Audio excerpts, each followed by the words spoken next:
ইলাহা আমাকে শহীদ করে সেই মিছিলে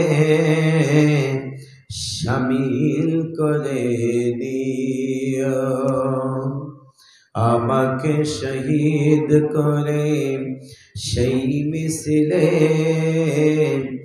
শামিল করে দিও যেই মিছিলের নেতা আমির হামজা খোবাইব খাবাব খোদার ছিল যারা অতি প্রিয় শামিল করে দিও আমাকে শহীদ করে সেই মিছিলে শামিল করে দিও সৈয়দ কুতুব হাসানুল বান্না সেই মিছিলে হলো গণ্য বেরল বিতি তুমির মালিক হামিদ সেই মিছিলের সাথী অনন্য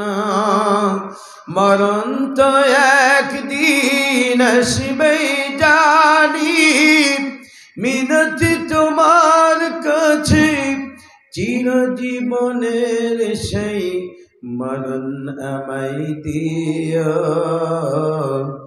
শামিল করে দিও আমাকে শহীদ করে সেই মিছিলে শামিল করে দিও যেই মিছিলের নেতা আমির হামজা খোবাইব খাবাব খোদার ছিল যারা অতি প্রিয় শামিল করে নিও লা ইলাহা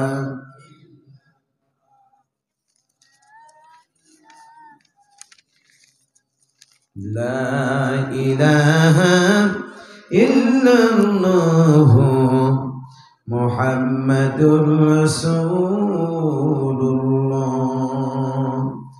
সকলেই পড়ছি সাল্লাল্লাহু আলাইহি ওয়াসাল্লাম আলহামদুলিল্লাহ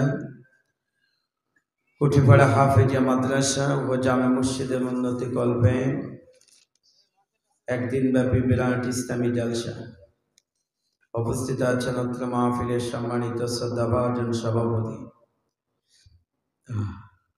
হাজরা আলমের উস্তাদ জনাব আলহাজ মৌলানা মোহাম্মদ জাইনুল আবেদিন সাহেব গোলামকে কোরআনের মাহফিলের সভাপতি করে সম্মানিত করেছেন আল্লাহ কিয়ামতের দিন জান্নাতে আমলনামা দিয়ে সম্মানিত করে জান্নাতের মেহমান হিসেবে কবুল করুক বলেন আমিন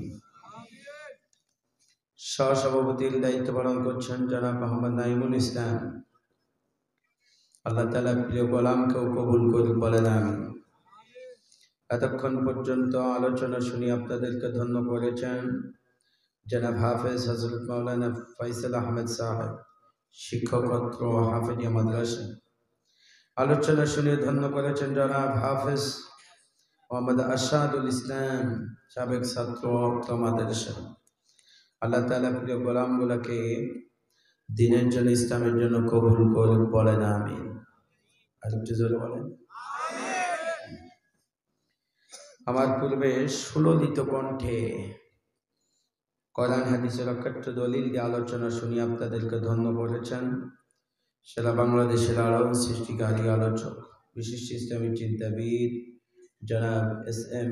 ওয়াজেদ আলী ওয়াজেদ খলিল ভাই আল্লাহ সুবহানাহু ওয়া তাআলা প্রিয় ভাইয়ের কণ্ঠকে গোটা পৃথিবীর মুসলিম উম্মার জন্য কোরআনের ময়দানে কবুল করুন বলেন আমিন মঞ্চে বসা ওলামায়ে কিরামগণ সামনে বসে ইসলাম প্রিয় কোরআন প্রিয় ঝাক তৌহিদি জনতা পর্দার অন্তরালে বসে থাকা সতী দেবী মা এবং বোনেরা সকলকে জানাচ্ছি আরেকটি বার মোবারকবাদ আসসালামু আলাইকুম ওয়া রাহমাতুল্লাহ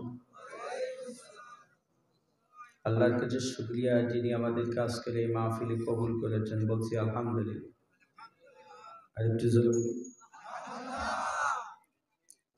দরুদ সালাম আকে নামদাল তাজাদাল মদিনা জনাব মুহাম্মদ রাসূলুল্লাহ। সকলেই পড়ছি সাল্লাল্লাহু আলাইহি ওয়াসাল্লাম। কষ্ট পাচ্ছেন নাকি আপনারা? হ্যাঁ, আজকের এই মাহফিলে আসতে পেরে খুশি না বেজায়? খুশি হবে তারা ঈমানদার যারা, খুশি হবে তারা মুমিন যারা, খুশি হবে তারা মুত্তাকি যারা, আর বেজার হবে তারা শয়তানের দালাল যারা। বাংলাদেশে তো কেউ নেই, আছে না? নাই। আবার এই তাফসির মাহফিল তথা ইসলামী জালসাগুলা হচ্ছে বিধায় বাংলাদেশের কিছু নাস্তিক আর বেঈমানেরা এরা এখন বলতেছে আমাদের পুরাতন সংস্কৃতি, পালা গান, জারি গান মাহফিলের মাধ্যম দিয়ে সব উঠে যাচ্ছে। আলহামদুলিল্লাহ। না, পালা গান, জারি গান উঠে যাচ্ছে, তাফসির মাহফিল হচ্ছে, এতে আমরা খুশি না বেজায়? তা আমরা আলহামদুলিল্লাহ বলবো না? আর যারা চাচ্ছে যে পালা গান, জারি গান, নর্তকীদের নাচ গান ফেরত আসুক, বুঝতে হবে এরা নামধারী মুনাফিক। কথা বলেন ঠিক কিনা? সে যে দলেরই হোক, যে মতেরই হোক, যার কাছে কোরআনের মাহফিল বাদ দিয়ে, কোরআন তেলাওয়াত বাদ দিয়ে, কোরআনের অনুষ্ঠান বাদ দিয়ে নাচ গান ভালো লাগবে, সে মুসলমানের রক্তে জন্মগ্রহণ করলেও সে মুসলমান না, সে হলো মুনাফিক। কথা বলেন ঠিক কিনা? দরুদুস সালাম আকে নামদাল তাজাদাল মদিনা জনাব মুহাম্মদ রাসূলুল্লাহ। সকলেই পড়ছি সাল্লাল্লাহু আলাইহি ওয়াসাল্লাম। সকলে এক বাক্যে বলতে হবে এ বিশাল আসমান কার, জমিন কার, আমরা কার, আইন চলবে কার, ইবাদত হবে কার, চাইব কার কাছে, বিড়ি টানলো কার হুকুমে? মানে সবাই চিন্তা করছে বিড়িও মনে হয় আল্লাহর হুকুমে খাওয়া যাবে নাকি? আল্লাহ খাইতে বলেছে? খান কেন তাহলে? এই ময়দানে অনেকেই আছে না নাই? বগুড়ায় মাহফিল করতে গেছি, আমি বললাম 1 আর 2 নম্বর সমস্যা যাদের আছে তারা কাম সেরে আবার ব্যাকে আসবেন, মাহফিল থেকে উঠে চলে যাবেন, কাম সেরে আবার আসবেন। মাহফিল কিছু রসিক শ্রোতা আমাদের থাকে, তখন একজন হাত ইশারা করে দেখাচ্ছে, কয় নাম্বার? এরা 3 নম্বর। আমি তখন জিজ্ঞেস করছি, ভাই 1 আর 2 আমরা বুঝি, কিন্তু 3 তো বুঝি না, বলা যাবে কিনা? তো বলছে হুজুর বলা যাবে, কিন্তু লজ্জা লাগছে। না বলেন, সমস্যা নেই। হুজুর 3 নম্বর সমস্যা, আমার বিড়ি টানার নেশা লেগেছে। বিড়ি খাওয়া সুন্নাত না নফল? অনেকে চিন্তা করছে অপশন তো দুটো, একটা হয় সুন্নাত আর নেই নফল। তা হবে গুন্ডি? হবে? সুন্নাত নফল হবে? এরপরও এ জাতির মানুষেরা কিছু ওই জিনিস পান করে, খায়।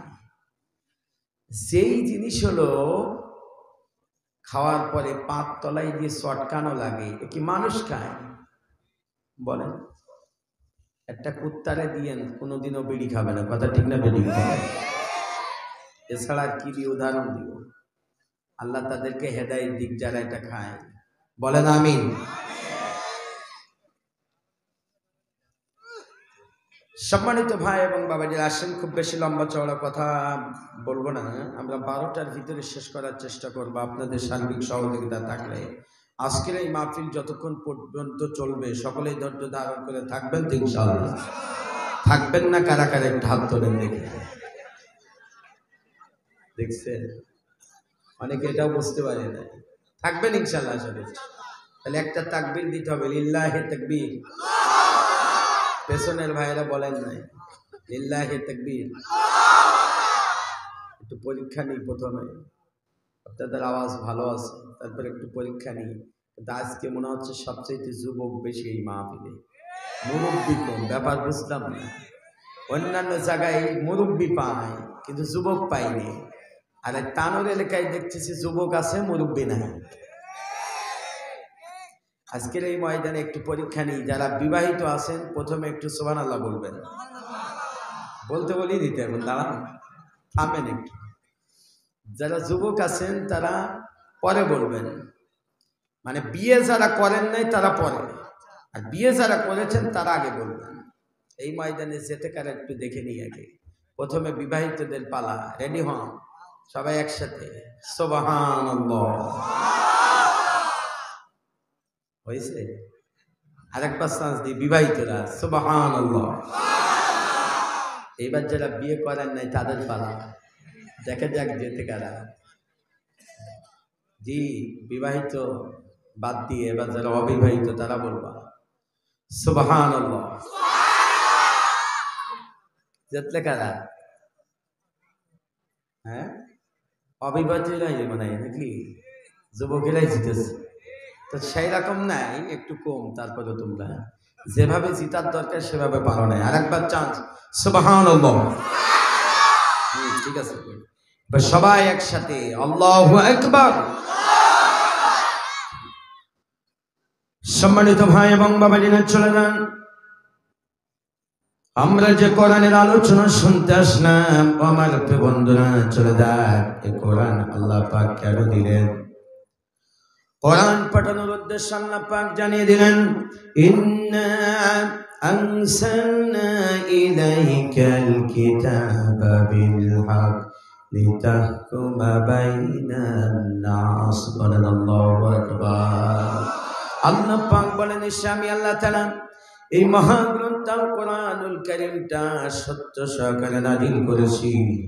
আল্লাহ পাক সত্য সহকারে মহাগ্রন্থ কোরআনুল কারীমটা দিয়েছেন। দেওয়ার উদ্দেশ্য হলো লিতাহকুমা বাইনান নাস, আল্লাহর কোরআনের আইন দেয়া, মানুষের মাঝে বিচার করার জন্য। তার মানে সমাজের রাষ্ট্রের ভিতরে যদি কোনো চোর ধরা পড়ে, চোরের বিচার হবে কোরআনের আইন দেয়া। সন্ত্রাস যদি ধরা পড়ে তার বিচার হবে আল্লাহ রাব্বুল আলামিনের কোরআনের আইন দেয়া। চাঁদাবাজ যদি ধরা পড়ে তার বিচার হবে কোরআনের আইন দেয়া। টেন্ডারবাজ যদি ধরা পড়ে তার বিচার হবে কোরআনের আইন দেয়া। দখলদার যদি ধরা পড়ে তার বিচার হবে কোরআনের আইন দেয়া। শিক্ষা প্রতিষ্ঠান চলবে কোরআনের আইন দেয়া। অর্থনৈতিক জীবন চলবে আল্লাহর কোরআনের আইন দেয়া। রাজনৈতিক জীবনটা চলবে কোরআনের আইন দেয়া। তার মানে ব্যক্তিগত জীবন, পারিবারিক জীবন, সামাজিক জীবন, রাজনৈতিক জীবন, অর্থনৈতিক জীবন, আন্তর্জাতিক জীবন পর্যন্ত সব জায়গায় চলবে আল্লাহর কোরআনের আইন। কথা বলেন ঠিক না? ও তানোর এলাকার মুসলমান তাওহীদ রাতা বলেন তো, আল্লাহর কোরআন কি বাংলাদেশে আইন জারি আছে? কোরআনের আইন জারি নাই, এর জন্য বাংলার জমিনে শান্তি নাই। কথা বলেন ঠিক না? শান্তি যদি পেতে হয় কোরআনের আইনের কাছে ফেরত আসতে হবে। সম্মানিত ভাই এবং বাবাজিরা, আল্লাহ পাক জানিয়ে দিলেন, আমি আল্লাহ দিলাম কোরআন দিয়ে মানুষের মাঝে বিচার করার জন্য। আমি আপনাদেরকে বলতে চাই, বাংলাদেশের জমিনে যদি একটা চোরের বিচার কোরআন আইন দিয়ে করা হতো, এই সোনার বাংলাদেশের জমিনে কলা চোর, ছাগল চোর আর মুরগি চোর খুঁজে পাওয়া যেত না। কথা বলেন ঠিক না?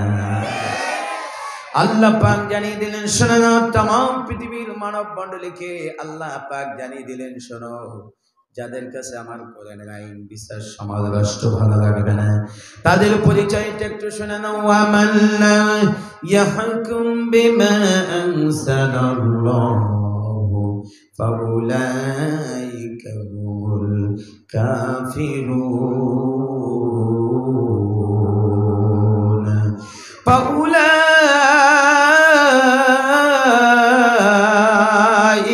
হুমুল যালিমুন। ফাউলাইকা হুমুল ফাসিকুন।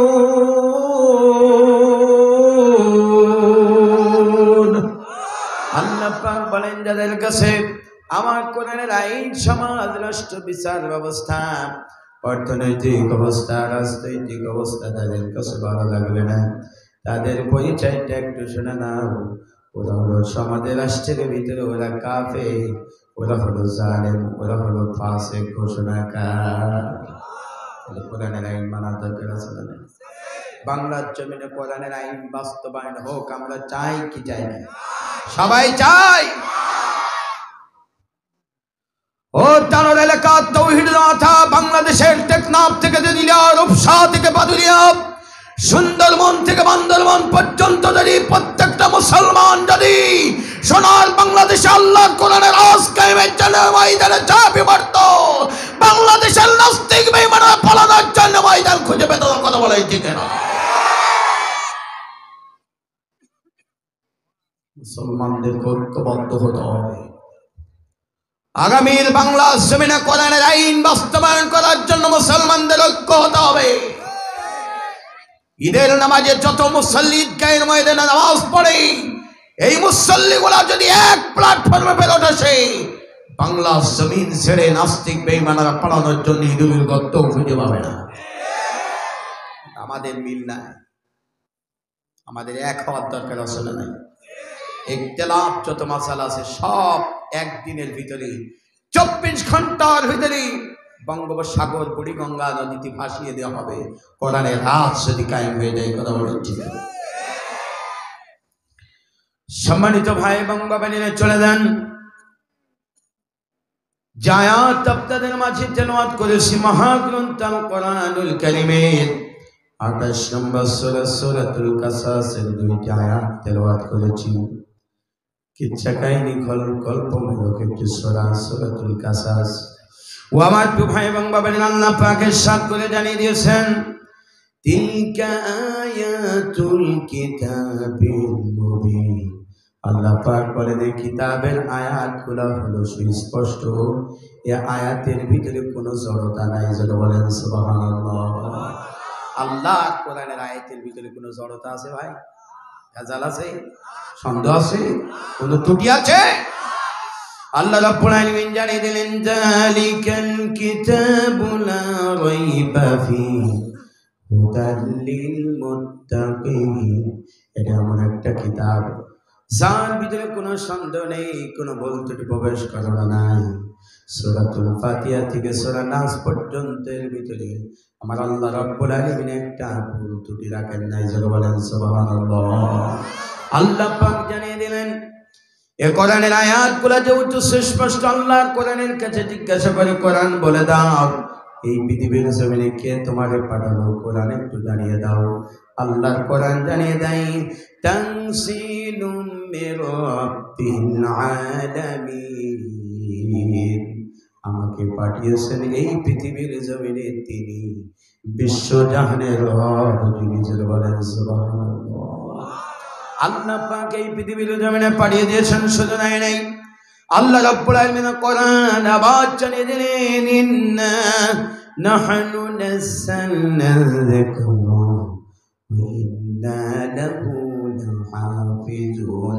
আল্লাহ পাক বলেন, নিশ্চয় আমি আল্লাহ তাআলা এই কোরআন নাজিল করেছি, আমার এই কোরআনের হেফাজতের দায়িত্ব আমি আল্লাহ তাআলা নিজেই গ্রহণ করে নিয়েছি। যারা বলেন সুবহানাল্লাহ। কোরআন হেফাজতের দায়িত্ব কার? যারা বলেন। তাহলে আমাদের কোনো দায়িত্ব নাই? আমাদের দায়িত্ব আছে না নাই? ওটা পৃথিবীতে সম্মানিত বলছি, 2 ধরনের কিতাব আছে। একটা কলম আর কাগজে লেখা কিতাব, আরেকটি কিতাব হলো রক্তে মাংসে তৈরি করা জীবন্ত কিতাব, সেটা হলো হাফেজ কোরআন আলেম ওলামা। কথা ঠিক না বেঠিক বলো? এটা হলো জীবন্ত কিতাব, মহাগ্রন্থ আল কোরআনুল কারীম। কলম আর কাগজে লেখা কিতাবের একটা পৃষ্ঠা, একটা কোণা, কোনো নাস্তিক, কোনো বেঈমান যদি ছিঁড়ে ফেলে দেয়, তানোর এলাকার মানুষটাকে গোস্ত পোলাও রান্না করে খাওয়াবে? আদর যত্ন করবে? আদর যত্ন করবে। তাকে কোরআনের পৃষ্ঠা ছেড়ার কারণে জামাই আদর হবে লাঠি পিটা করানোর মাধ্যমে দিয়ে। কথা বলেন ঠিক? গোটা পৃথিবীর সব কলম আর কাগজে লেখা কিতাবকে যদি আটকে রেখে দেয় কাফের বেঈমানেরা, কোরআনের কথা বন্ধ হবে? রক্তে মাংসে তৈরি করে জীবন্ত কিতাব হাফেজ কোরআন ওলামায়ে কেরামদের হাত পা কেটে ফেলে দিবে। মস্তিষ্ক যদি ঠিক থাকে আর জবান যদি ঠিক থাকে, তার মুখ থেকে কখনোই কোরআন বলা বন্ধ হবে? সুতরাং কলমার কাগজে লেখা কিতাবের একটা পৃষ্ঠা ছিঁড়ার কারণে যদি এই অবস্থা হতে পারে, তাহলে গোটা পৃথিবীর জমিন থেকে রক্তে মাংসে তৈরি করে জীবন্ত কিতাবগুলাকে নাস্তিক বেঈমানেরা যদি বিদায় ষড়যন্ত্রের জাল নির্লক্ষ্যে তৈরি করে, এই দৃশ্য দেখার পরেও কি মুসলমান ঘরে ঘুমিয়ে থাকার সুযোগ আছে? বলেন আছে? ও তানোর এলাকার তৌহিদ আপনাদের মুখ থেকে স্বীকৃতি দিয়ে আসলো।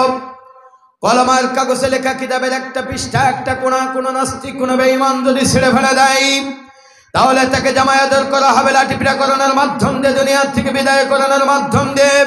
সুতরাং আজকের এই তাফসীরুল কোরআন মাহফিল থেকে আমরা স্পষ্টভাবে জানিয়ে দিতে চাই, সোনার বাংলাদেশের এই জমিনে যদি রক্তে মাংসে তৈরি করা জীবন থেকে তা ভাবে কোরআন ওলামা ইকরামদের যদি আরেকটি বারের জন্য কেউ বিদায়ের ষড়যন্ত্রের দল নির্লক্ষ্য তৈরি করে, আমরা মুসলমান তৌহিদ এক হাত আল্লাহর কোরআন নেব আর এক হাত ইমানের তরবারি নিয়ে নারায়ে তাকবীর আল্লাহু আকবার স্লোগান দিয়ে ময়দানে ঝাঁপিয়ে পড়ব।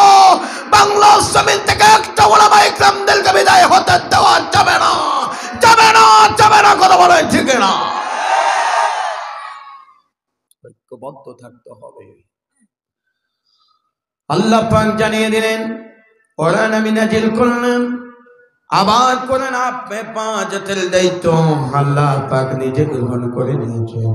আল্লাহ পাক বলেন, ইউরিদুনা লিইউতফিউ নূরাল্লাহি বিআফওয়াহিহিম ওয়াল্লাহু মুতিম্মু নূরিহি ওয়ালাউ কারিহাল কাফিরুন।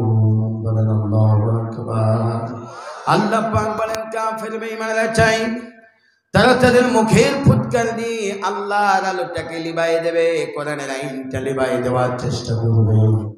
আল্লাহ পাক বলেন, ওরা লিবাতে পারবে না, ওরা যত লেবানোর চেষ্টা করবে আসলে তারাই হলো দুনিয়া থেকে বিলুপ্ত হয়ে যাবে। কথা বলেন ঠিক না? ইসলামের পথে, কোরআনের পথে বাতিলেরা যত বাধা দেবে, ইসলামের গতি তত, জোরে বলে কি হবে? গতি তত বেড়ে যাবে। কষ্ট পাচ্ছেন আমার কথা? শোনা যাচ্ছে তো সব? আমার গলা একটু ভেঙে গেছে তো কয়েকদিন ধরে, একটু হয়তো বা কষ্ট হলে হতে পারে। সম্মানিত ভাই এবং বাবারা, চলে যান। ও আমার বন্ধুরা, তাহলে কোরআনের কাছে আপনি যা জিজ্ঞাসা করবেন কোরআন সব স্পষ্টভাবে দলিল দিয়ে জানিয়ে দেবে। ও আমার বন্ধুরা, এরপরে আল্লাহর কোরআনের কাছে আমরা জিজ্ঞাসা করি, কোরআন একটু তুমি বলে দাও, গোটা পৃথিবীতে আমরা যারা মানুষ আছি, তাম পৃথিবীতে যত মানুষ আছে, কোরআন তুমি একটু বলে দাও। আমরা যারা দুনিয়ার জমিনে আছি, ও কোরআন একটু জানিয়ে দাও, দুনিয়ার জমিনে আমাদের কোনো কি দল দাঁড়িয়ে ভিতরে থাকা লাগবে কিনা, কোন দলের পক্ষে আমরা থাকবো কিনা, কোরআন একটু জানিয়ে দাও। আল্লাহ রাব্বুল আলামিন কোরআন এইবার স্পষ্ট ভাবে জানিয়ে দেয়, ওয়ালতাকুম মিনকুম উম্মাতুন ইয়াদউনা ইলাল খায়র ওয়া ইয়া'মুরুনা বিল মা'রুফি ওয়া ইয়ানহাউনা আনিল মুনকার ওয়া উলাইকা হুমুল মুফলিহুন।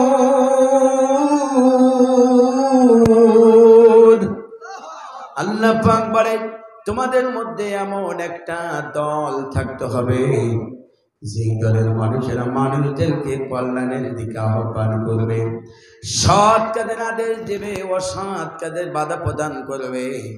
আল্লাহ পাক বলেন, তারাই হবে সফল কাম। চিৎকার দিয়ে বলেন না সুবহানাল্লাহ। তোমাদের মধ্যে এমন একটা দল থাকতে হবে। দলের কথা আল্লাহ বলেছে না বলেন? দলের কথা আল্লাহ বলেছে না বলে নাই? আল্লাহর কোরআনের কাছে আবার জিজ্ঞাসা করি, কোরআন বলে না গোটা পৃথিবীতে দল হবে কয়টা? আল্লাহ রাব্বুল আলামিন কোরআন জানিয়ে দেয়, উলাইকা হিজবুল্লাহ, একটা দল হবে আল্লাহর দল। আর আল্লাহ রাব্বুল আলামিনের দলে থাকবে যারা, আলা ইন্না হিজবাল্লাহি হুমুল মুফলিহুন, আল্লাহর দলে থাকবে যারা, সফল কাম হবে তারা। চিৎকার দিয়ে বলেন না সুবহানাল্লাহ। আমরা কোন দলে? সবাই বলেন, সবাই পেছনের ভাইরা বলছেন না কেন, কোন দলে? একটা দল হলো আল্লাহর দল, আরেকটা দল হলো উলাইকা হিজবুশ শাইতান, আরেকটা দল হবে শয়তানের দল। দল পাইলাম দুইটা, একটা আল্লাহর দল আর একটা শয়তানের দল। ও আমার ভাই এখন বাবারা, প্রত্যেকটা দলের দলীয় অভিভাবক লাগে, দলীয় অভিভাবক ছাড়া দল চলতে পারে না। তেমনি ভাবে আল্লাহ রাব্বুল আলামিন জানিয়েছেন আল্লাহ পাকের দলের অভিভাবক আল্লাহ তাআলা নিজে, আর শয়তানের দলের অভিভাবক হলো তাগুত তথা শয়তান। কথা বলেন ঠিক না? এরপরে চলে যান, প্রত্যেকটা দলের আবার কাজ আছে, প্রত্যেকটা দলের কাজ আছে। বাংলাদেশে যত দল আছে প্রত্যেকটা দলের কার্যক্রম আছে।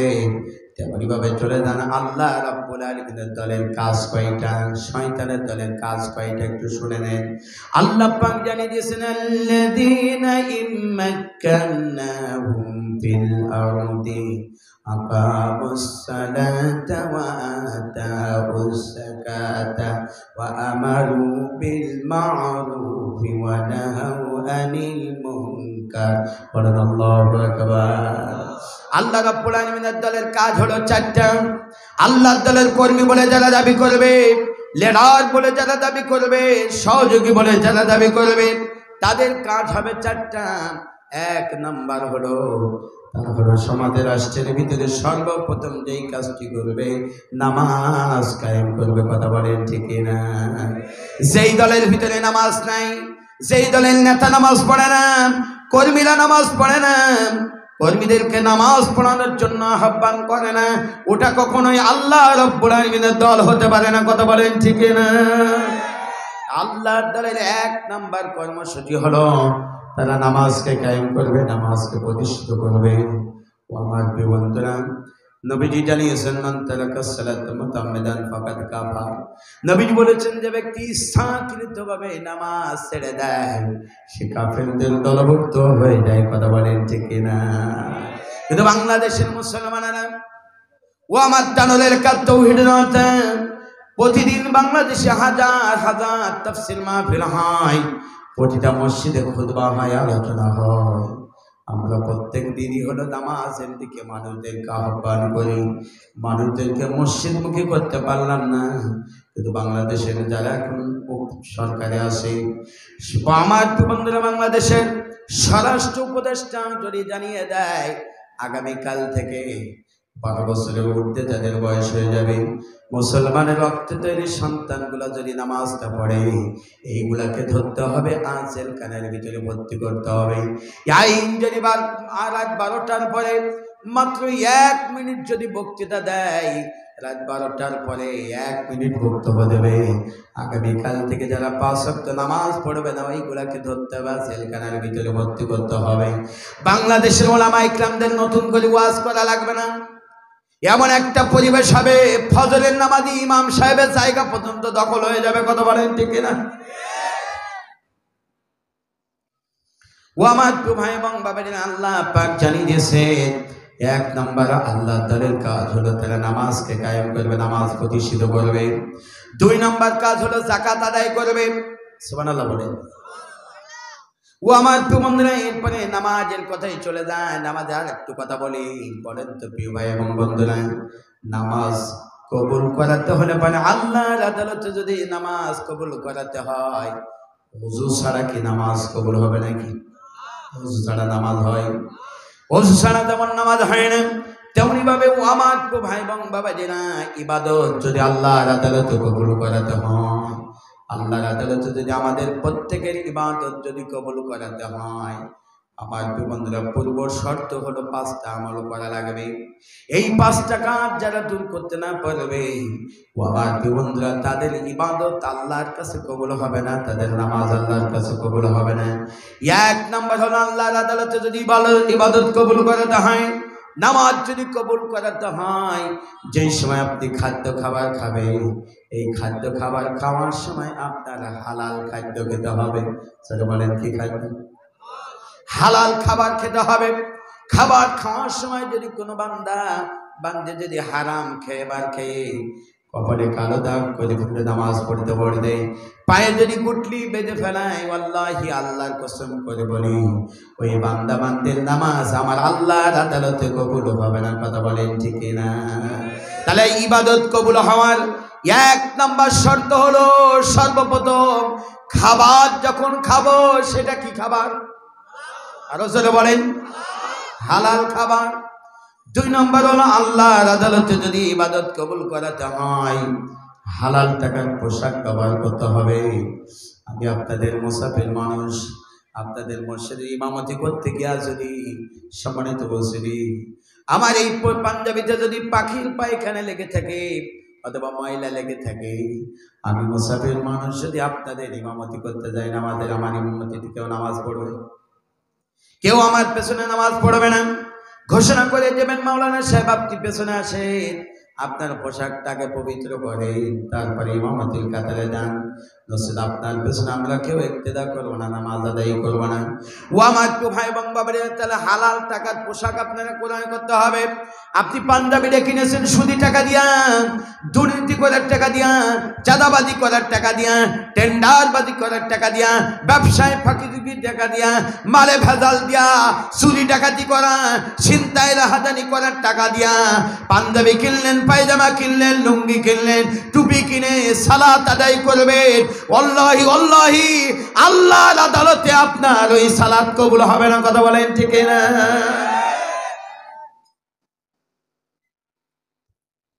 ও আমার বন্ধুরা, তিন নাম্বার হলো সালাত যদি আল্লাহর আদালতে কবুল করাতে হয় তিন নাম্বার যে কাজটি করতে হবে পিতা মাতার খেদমত করা লাগবে। নামাজ পড়ে পড়ে কপালে কালো দাগ হয়ে যায়, অথচ পিতা মাতার খেদমত করে নাই। এইরকম জাতের বাঙালি আমাদের দেশে আছে না নাই? নামাজ পড়ে কপালে কালো দাগ করে ফেলে, পায়ে গুটলি বেঁধে ফেলায়, অথচ পিতা মাতার খোঁজ খবর নেয় না, দেখাশোনা করে না।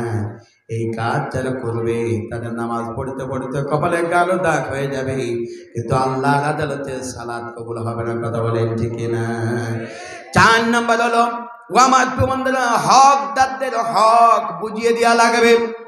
হক ফাঁকি দেওয়া যাবে না। ছেলে হয়েছে একটা, মেয়ে হয়েছে তিনটা, মেয়েদের জমিগুলা ফাঁকি দেয়া, ছেলের নামে রেজিস্ট্রি করে দিয়া বাংলাদেশের অনেক হাজি হলো হজের ময়দানে যায় হজ করার জন্য, আছে না নাই? ছেলের জমি মেয়েদের জমিগুলা ফাঁকি দিয়া ছেলের নামে রেজিস্ট্রি করে দিয়া পিতা মাতা এবার হজ করতে যায়। সম্মানিত ভাই এবং বাবাজিরা, হজের ময়দানে যেই সময় শয়তানের গায়ে ওই যে পাথর নিক্ষেপ করে, ওই সময় ইবলিস শয়তান বলে, ভাই আমি তো একটা শয়তান আছি, তুই তো তার উপরে শয়তান। বাংলাদেশ থেকে আগে তোমার গায়ে যাও, শয়তানটা ছেড়ে ফেলে দেয়া, তারপর আমার পাথর মারো। তার মানে হলো তোমার মেয়েদের জমিগুলা ফাঁকি দিয়া ছেলেদের নামে রেজিস্ট্রি করে দিয়া। এইরকম বাঙালি যদি কেউ থাকে, ও নামাজ পড়ে পড়ে কপালে কালো দাগ হবে, আল্লাহি আল্লাহর আদালতে ও নামাজ কবুল হবে না। কথা বলেন ঠিক না? ভাইদের জমি বোনেরা হলো ফাঁকি দেয়, বোনেদের জমি ভাইয়েরা ফাঁকি দেয়, আছে না নাই? ও আমার এই হক ফাঁকি যদি কেউ কাউরি দেয়, আল্লাহর আদালতে বলি বাবা তোমাদের শুনে নেন, নামাজ তার কবুল হবে না, ইবাদত কবুল হবে না। আবার বাংলাদেশের কিছু মানুষ আছে দেখবেন দোকানদারের কাছ থেকে কিছু মাল সামানা বাকি নেয়, বাকি নেওয়ার পরে ঋণ পরিশোধ করে না। এরকম বাঙালি আছে না নাই? এর নামাজও আল্লাহর আদালতে কবুল হবে না, ঋণ পরিশোধের নিয়ত যদি না থাকে। সম্মানিত ভাই এবং বাবার, এরপরে চার নাম্বারটা বলি। চার নাম্বার হলো হক ফাঁকি বললাম। পাঁচ নাম্বার হলো ইবাদত কবুল করাতে হলে মা বোনেরা একটু মাইকের দিকে কানটা লাগান। পাঁচ নাম্বারটা হলো যদি ইবাদত আল্লাহর আদালতে কবুল করাতে হয়, আমাদের যাদের স্ত্রী আছে প্রত্যেকের স্ত্রীকে পর্দা মেনটেন করার জন্য তাগিদ দিতে হবে। পর্দা মেনটেন করানোর জন্য যদি তাগিদ না দেন, আপনার স্ত্রী বেপর্দায় চলে বেড়ায় আর আপনি সালাত আদায় করলেন, ইবাদত বন্দেগী করবেন। নিজের স্ত্রীকে যদি পর্দা মেনটেন করানোর জন্য যদি আপনি তাগিদ না দেন, আল্লাহর আদালতে আপনার ইবাদত কবুল হবে না। কথা বলেন ঠিক না? নিজে বাড়ি থাকে, ঈদের সময় নিজের স্ত্রীকে হলো মার্কেট করার জন্য পাঠায় দেয়, 3 পিস পোশাক বানাইয়া মার্কেটে পাঠায় দেয় নেকাব করে। সম্মানিত উপস্থিতি, তানোর এলাকায় মনে হয় এরকম স্বামী বাংলাদেশে নেই। বলেন আছে না নাই? ও আমার ভাই এবং বাবার নবী বলেছেন, একজন স্ত্রী যদি বেপরদায় চলে, একজন নারী যদি বেপরদায় চলে, 5 জনের আমল নামায় অটোমেটিক জেনার গোনা যাবে। শুধু কথাগুলো একটু মুখস্থ করে নেন, অনেক কথাগুলো বলবো ভাইয়েরা। সম্মানিত বলছি, একজন স্ত্রী একজন মহিলা যদি বেপরদায় চলে, নবীজি বলেছেন 5 জনের আমল নামায় অটোমেটিক জেনার গোনা যাবে। সর্বপ্রথম জেনার গোনা যাবে ওই মেয়ের পিতা এবং মাতার আমল নামায়। মেয়েকে যদি পিতা মাতা পর্দা মেনটেন করানোর জন্য তাগিদ না দেয়, পিতা মাতা যদি মেয়েদের পর্দা মেনটেন করার তাগিদ না দেয়, ওই মেয়ে যদি বেপরদায় চলে, ওর আমল নামায় অটোমেটিক জেনার গুনাহ হাজির হয়ে যাবে। 2 নম্বর হলো ওই মেয়ের হলো ভাই এবং বোনের আমল নামায়। ভাই এবং বোন যদি তার নিজের বোনকে পর্দা মেনটেন করানোর তাগিদ না দেয়, তার আমল নামায় জেনার গুনাহ যাবে। 3 নম্বর হলো ওই মেয়ে স্বামীর আমল নামায় জেনার গুনাহ যাবে। স্বামী যদি বিয়ের পরে স্বামী যদি পর্দা মেনটেন করানোর জন্য তাগিদ না দেয়, বেপর্দায় ঘুরে বেড়ায়, ওই স্বামীর আমল নামায় জেনার গুনাহ যাবে। 4 নম্বর হলো ওই মেয়ের নিজের আমল নামায় জেনার গুনাহ যাবে, মেয়ে যদি বেপর্দায় ঘুরে বেড়ায়। 5 নম্বর হলো ওই মেয়েকে দেখে যে পরপুরুষ খারাপ চিন্তা করবে, মনের ভিতরে খারাপ চিন্তা নিয়ে যাবে, নবীজি বলেছে তার আমল নামায় জেনার গুনাহ যাবে। তাহলে একজন মেয়ে যদি বেপরদায় চলে, 5 জনের আমল নামায় অটোমেটিক জেনার গুনাহ হাজির হবে। কথা বলেন ঠিক কিনা? এই জন্য তাদের এলাকার মা বোনদেরকে বলি, মা বোনেরা, আপনার জন্য নিরাপদ হলো আপনার স্বামী। আপনার স্বামীর সামনে আপনি যেভাবে ইচ্ছা থাকতে পারে, কিন্তু পরপুরুষের সামনে আপনি কখনোই বেপরদায় থাকবেন না। সম্মানিত মা বোনেরা, যদি পর্দা মেনটেন করেন, সম্মান মর্যাদা আমার আল্লাহ রব্বুল আলামিন বাড়িয়ে দেবে। কথা বলেন ঠিক না? ও আমার বন্ধুরা, তাহলে চলে যান, কোরআন স্পষ্ট ভাবে জানিয়ে দিলেন আল্লাহর দলে থাকবে যারা 5 ওয়াক্ত নামাজ পড়বে তারা। আমরা কয় ওয়াক্ত পড়বো? সবাই বলেন কয় ওয়াক্ত? বাংলাদেশের নামাজ হলো 5 শ্রেণীওয়ালার নামাজ খুঁজে পাওয়া যায়। 1 নম্বর হলো নামাজ পাওয়া যায় ঈদের আলী। ঈদের আলী আছে না নেই? তার মানে 2 দিন নামাজ পড়ে, আর কোন নামাজ পড়ে না। 2 নম্বর হলো রমজান আলী। রমজান মাস আসছে, আর একটি রাত আছে লাইলাতুল কদরের রাত। এক রাতে 1000 মাসের সওয়াব পাওয়া যাবে। সুবহানাল্লাহ বলবেন না? বাংলাদেশের মানুষ হলো কি ডিজিটাল চিটারের উপরে চিটার। শুধু ওই লাইলাতুল কদরের রাতে গিয়া শুধু ওই রাত ইবাদত করবে, ওই দিন ফজরের নামাজ কাজা করে। আছে না নেই? ফজরের নামাজ কাজা, সারা রাত ইবাদত। এটা হলো রমজান আলী নামাজ। এই ছেলে উঠছেন কেন? উঠতেছো কেন ভাই? বসো, 1-2 চাপ আছে, বসো না ভাই। তিনের লোক এখানে না। 1 নম্বর হলো ঈদের আলী নামাজ, 2 নম্বর হলো রমজান আলী, 3 নম্বর শুকুর আলী চাচা। আছে না নেই? শুধু শুক্রবারে নামাজ পড়ে, আর বাবাজির খবর না। আলীরাই অলিন কামাঠের সভাপতি, কবরস্থানের সভাপতি, এরপরে মসজিদের সভাপতি হয়ে বসে থাকে। আপনাদের এলাকায় এরকম না, আমাদের এলাকায় এরকম। আছে না নাই? আরো জোরে বলেন আছে না নাই? 5 ওয়াক্ত নামাজ পড়বে না যারা, ধর্মীয় কাজের অনুষ্ঠানের দায়িত্ব পালন করতে পারবে না তারা। কথা বলে ঠিক আছে আমার বন্ধুরা? তাহলে 2 নম্বর। 3 নম্বর গেল শুকুর আলী চাচা। শুকুর আলী নাম যদি থাকে, আপনাকে কিন্তু আমি ইন্ডিকেট করে কথা বলি না। তার মানে শুক্রবারে নামাজ পড়ে যারা, এরা হলো শুকুর আলী। কথা ঠিক না বেঠিক? এরপরে আরেকটা আছে, বলবো ভাই? ফাঁকের আলী নামাজ আছে না? ফাঁকে ফাঁকে পড়ে। এটাকে আমি আবার বিআইওয়ালা নামাজ তুইছি, আবার এটাকে আমি নির্বাচনী নামাজ তুইছি। নির্বাচনের সময় আমাদের প্রার্থীরা দেখবেন এক আসরের নামাজ 2-3 জায়গায় পড়ে। আছে না? টুপি মাথার থেকে খোলে না। নির্বাচনে পাশও শেষ, নামাজও শেষ, ও টুপিও শেষ। কথা ঠিক না বেঠিক বল? আগামী দিনে যারা হলো নামাজ পড়বে না, ওইরকম পাইপার নেতা বাংলাদেশে আমরা চাই না। কথা ঠিক না বেঠিক বলে? আমাদের নেতা হবে তারা নামাজ পড়বে যারা। সম্মানিত ভাই এবং বোনের, আরেকটি হলো ছেলে এবং মেয়ে বিয়ে দেওয়ার সময় যখন হবে দেখবেন ফাঁকে ফাঁকে একটু নামাজ পড়ার চেষ্টা করবে। এরপর আরেকটা হলো পাঁচওয়ালি নামাজ। আমরা কয়েক তো নামাজ পড়তে চাই, সবাই বলেন কয়েক তো। রাজি আছেন তো সবাই? কারা কারা রাজি আছেন একটু হাত তোলেন তো দেখি। লিল্লাহি তাকবীর। আল্লাহ কবুল করে নেন। ও আমার ভাই এবং বোনেরা, আল্লাহ রাব্বুল আলামিনের দলের এক নম্বর কাজ হলো নামাজ কায়েম। নিজে নামাজ পড়বে, কর্মীদেরকে নামাজ পড়ানোর জন্য বলবে। দুই নম্বর হলো যাকাত আদায় করবে। যেই দলের ভিতরে যাকাত নাই ওটা আল্লাহর দল হতে পারে না। তিন নম্বর হলো সৎ কাজের আদেশ দেবে। চার নম্বর হলো অসৎ কাজে বাধা প্রদান করবে। আপনি সৎ কাজের আদেশ দিবেন, কেউ আপনাকে কিছু বলবে না, কিন্তু যেই অসৎ কাজে বাধা দেবে সেই আপনার আমার সমস্যা আছে না নাই? বলবে না সুদ চলবে না, ঘুষ চলবে না, দুর্নীতি চলবে না, তখনই আপনার বিপদ আছে। নামাজের দিকে আপনি ডাকবেন, রোজার দিকে ডাকবেন, আপনারা কেউ কিছু বলবে না। ও আমার বন্ধুরা, তেমনি ভাবে সোনার বাংলাদেশের জমিনে আল্লাহ রাব্বুল আলামিন কোরআনের একজন দায়ী ছিলেন। 50টি বছর যিনি কোরআনের খেদমত করেছিলেন। ও আমার বন্ধুরা, আল্লামা দেলোয়ার হোসেন সাইদি সাহেবের নাম শুনেছেন আপনারা? সবাই নাম শুনেছেন? কত বছর খেদমত করেছেন? 50টি বছর খেদমত করেছেন।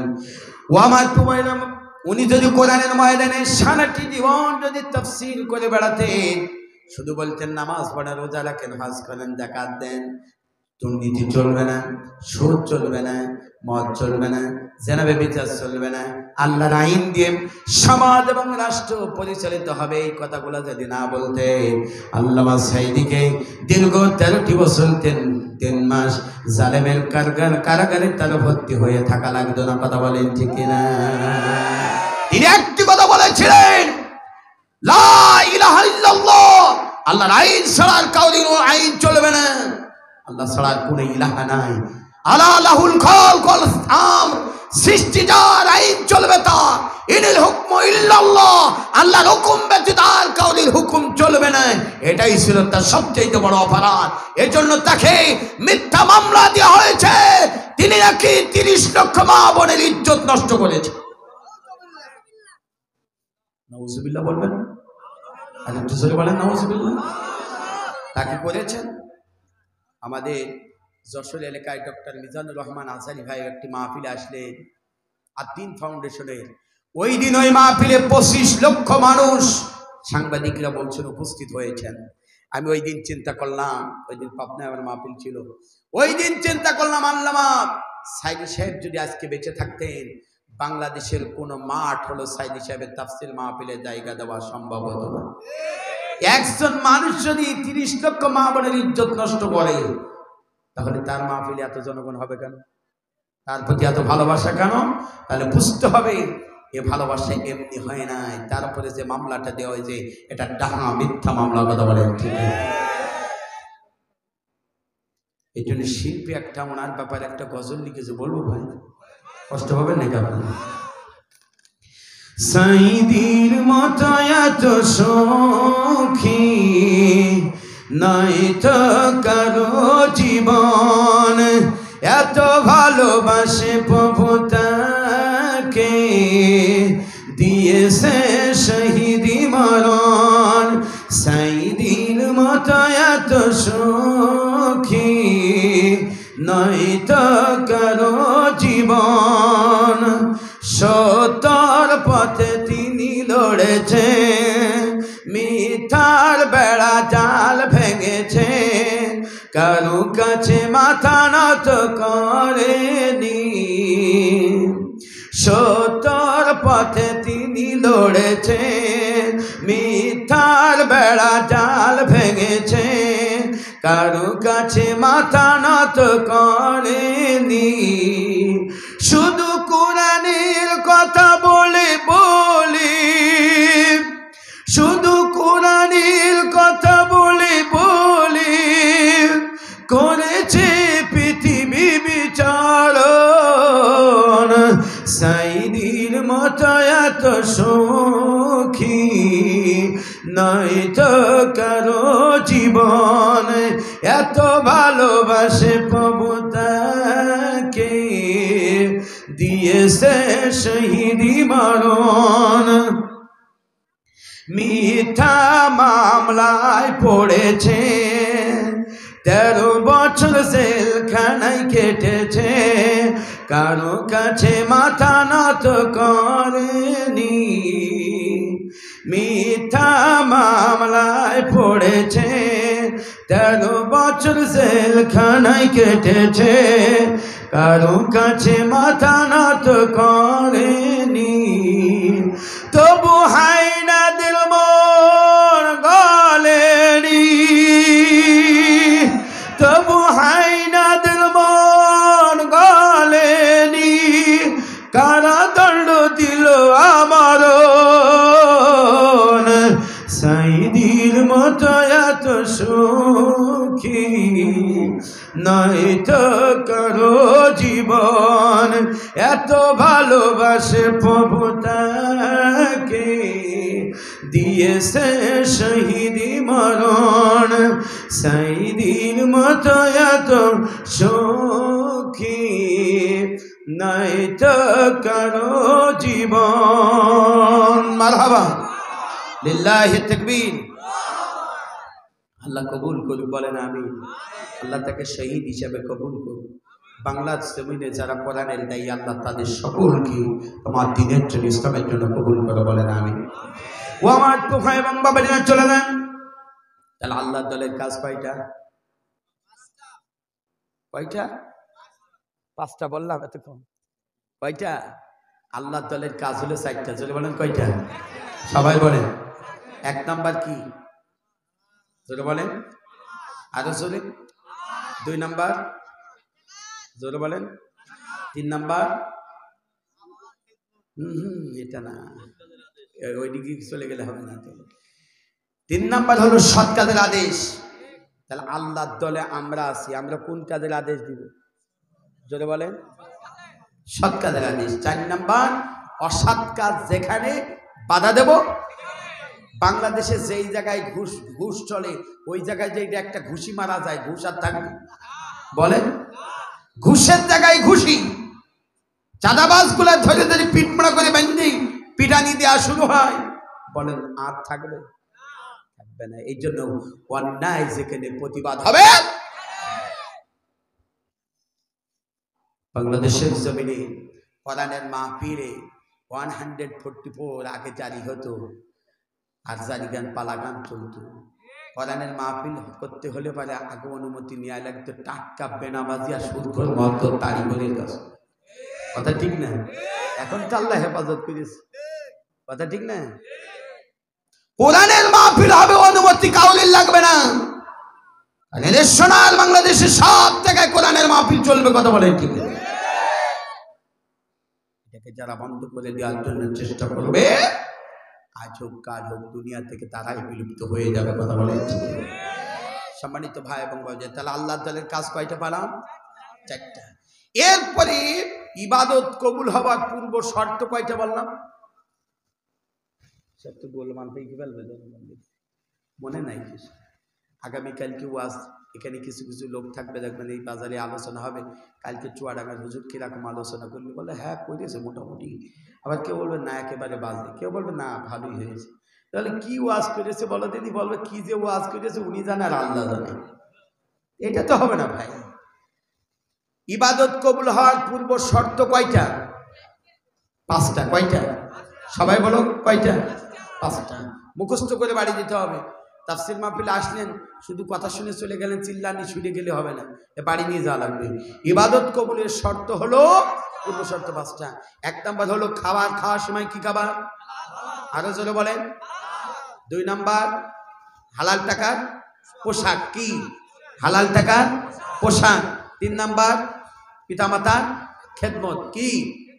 3 নাম্বার পিতামাতার। 4 নাম্বার হকদারদের হক বুঝিয়ে দিতে হবে। কি করতে হবে? হকদারদের হক বুঝিয়ে দিতে হবে। 5 নাম্বার স্ত্রীকে তথা মা বোনকে পর্দা মেনটেন করানোর জন্য কি করতে হবে? তাগিদ দিতে হবে। তাহলে কয়টা? সবাই বলেন। একজন সাহস করে দাঁড়িয়ে বলেন তো যে হুজুর আমি এই 5টা বলতে পারবো। কে আছেন দেখি? বলেন দাঁড়িয়ে, একজন বলেন দাঁড়িয়ে। ইবাদত কবুল হওয়ার পূর্ব শর্ত কয়টা বলেন? বলেন। কেউ নেই এই যুবক ছেলে, একটাও নাই।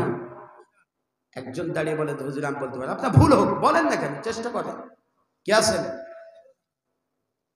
আরেকবার বলিয়ে দেব, আরেকবার বলে দেব। এক নাম্বার হলো হালাল খাদ্য, জোরে বলেন কি? সবাই একসাথে বলেন কি? 2 নাম্বার হলো হালাল টাকার পোশাক। 3 নাম্বার হলো পিতামাতার খেদমত। 4 নাম্বার হলো হকদারদের হক বুঝিয়ে দেওয়া, তাহলে হক ফাঁকি দেওয়া যাবে না। 4 নাম্বার হলো পর্দা মেন্টন। এই 5 নাম্বার পর্দা মেন্টন, মন থাকবে না? এবার বলেন একজন কেউ কি বলেন? জি আলহামদুলিল্লাহ, জি আলহামদুলিল্লাহ, জি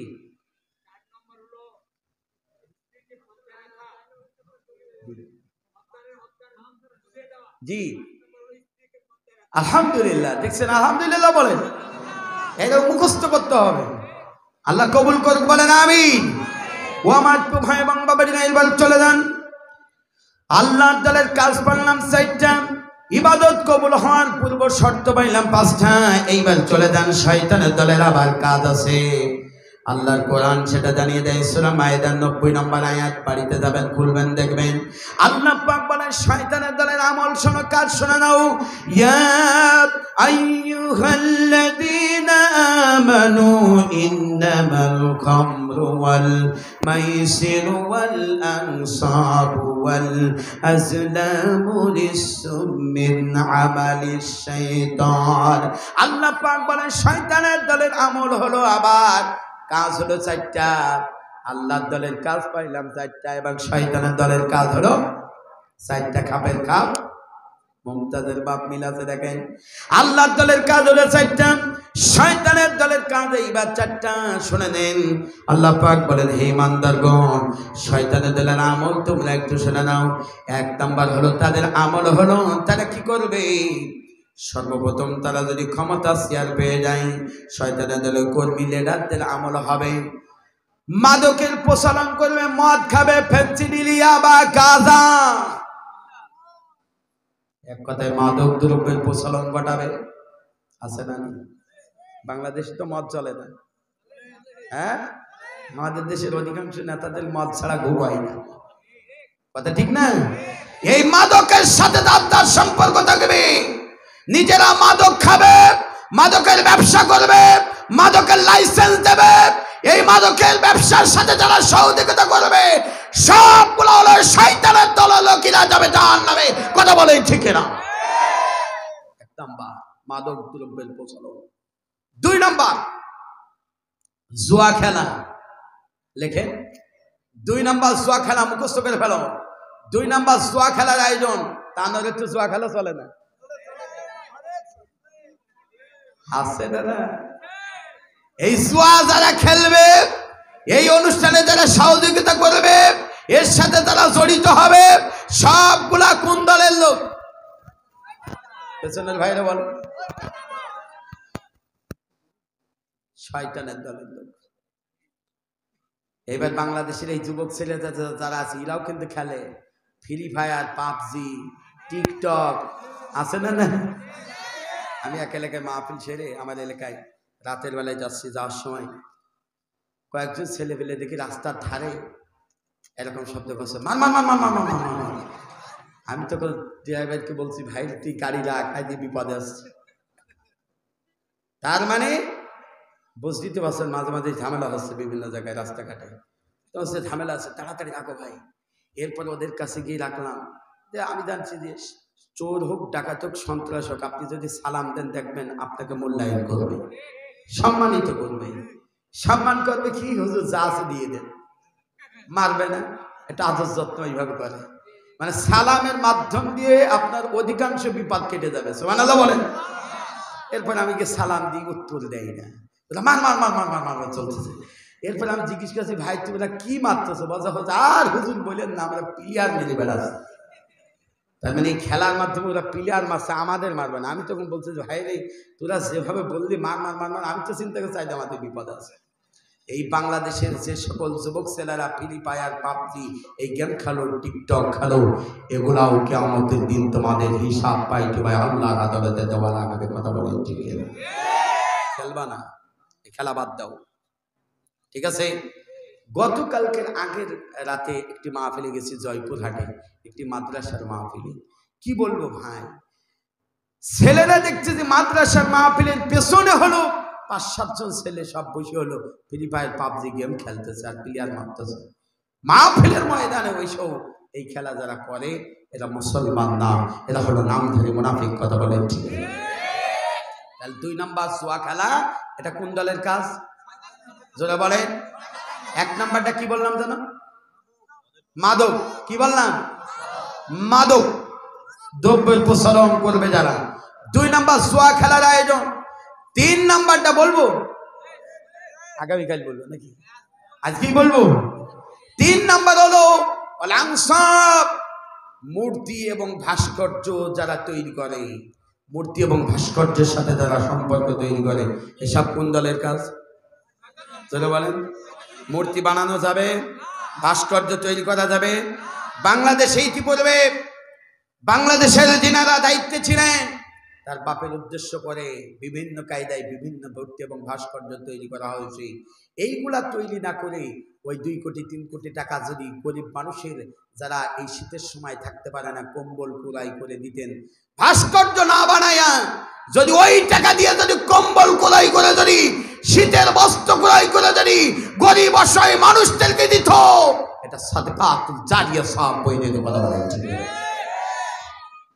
মূর্তি এবং ভাস্কর্যের সাথে যারা তৈরি করবে এটা হলো শয়তানের দলের আমল। 4 নম্বর শয়তানের দলের আমল হলো মাথায় নষ্ট মামা।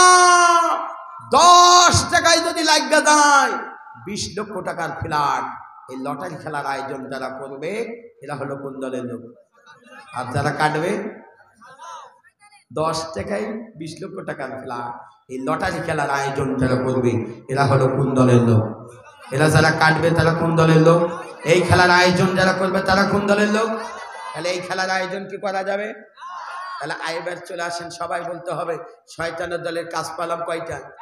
আরো চলে মুখস্থ করতে। 1 নাম্বার কি, 2 নাম্বার জুয়া, 3 নাম্বার মূর্তি ভাস্কর্য, 4 নাম্বার লটারি।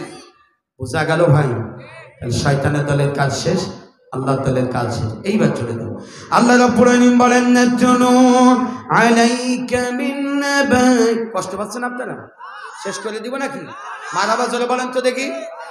আর একটু পেছনের ভাইরা জোরে মারহাবা।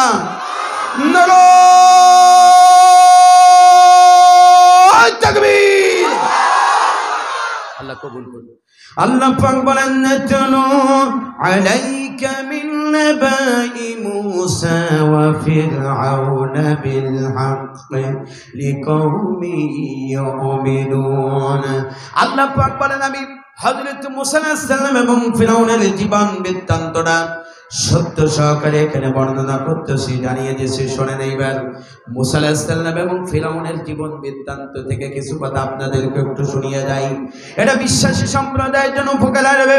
আল্লাহ পাক বলেন ইন্না ফিরআউনা আলা ফিল আরদি ওয়া জাআলা আহলাহা শিআন ইস্তাদঈফু তাইফাতাম মিনহুম। আল্লাহ পাক বলেন নিশ্চয়ই ফিরআউন যখন ক্ষমতার চেয়ারে বসেছিল, ক্ষমতার দরকার আছে না নেই? পাওয়ারের দরকার আছে না নেই? আমাদের বলে হুজুরদের খেয়ে দিয়ে কাজ নেই, আবার মেম্বার চেয়ারম্যান এমপি মন্ত্রী হবে কেন? আর এই হুজুররা যদি মসজিদের ইমামতি করতে পারে, জানাজার নামাজের ইমামতি করতে পারে, ওই হুজুরাই তো মেম্বার চেয়ারম্যান হলে পারে বাংলা জমিন হলো দুর্নীতি মুক্ত বাংলাদেশ হবে। কথা বলেন ঠিক না? যেন আল্লাহ পাক বলেন নিশ্চয়ই ফিরআউন আলা ফিল আরদি ওয়া জাআলা আহলাহা, নিশ্চয়ই ফিরআউন পৃথিবীতে সীমালঙ্ঘন করেছিল, অহংকার করেছিল, দাম্ভিকতা দেখাইছিল, বিদ্রোহ ঘোষণা করেছিল। সে যখন ক্ষমতার চেয়ারে বসেছিল, সে আমার বন্ধুদের সে বলেছিল আমি যে ক্ষমতার চেয়ারে বসে আছি এই ক্ষমতার থেকে কোনোদিন লাভব না, ক্ষমতা থেকে লাভবে না। এই অহংকার, এই দাম্ভিকতা যখন ফেরাউন দেখালো এবং তার মন্ত্রী পরিষদ, তার সৈন্যবাহিনীরা এই কাজটি যখন করলে, এরপরে আল্লাহ পাক বলেন সে তার রাষ্ট্রের ভিতরে বিভিন্ন দলে মানুষদেরকে বিভক্ত করে ফেলেছিল।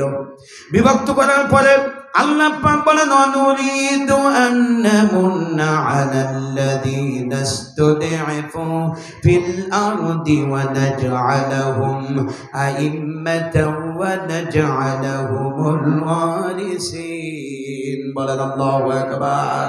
আল্লাহ পাক বলেন ফেরাউন তার রাষ্ট্রের ভিতরে বিভিন্ন দলে মানুষদেরকে বিভক্ত করার পরে একটি দলকে সে সবচেয়ে দুর্বল করে রেখেছিল। রাষ্ট্রীয়ভাবে সেই দলের মানুষদেরকে কোনো সুযোগ সুবিধা দেওয়া হবে না। রাষ্ট্রীয়ভাবে কোনো মাল আসলে সেই দলের মানুষদেরকে কোনো মাল সামানা দেওয়া হবে না। দেশের সমস্ত সুযোগ সুবিধা থেকে বঞ্চিত করে রাখা হবে। চাকরি বাকরি তাদেরকে দেওয়া হবে না।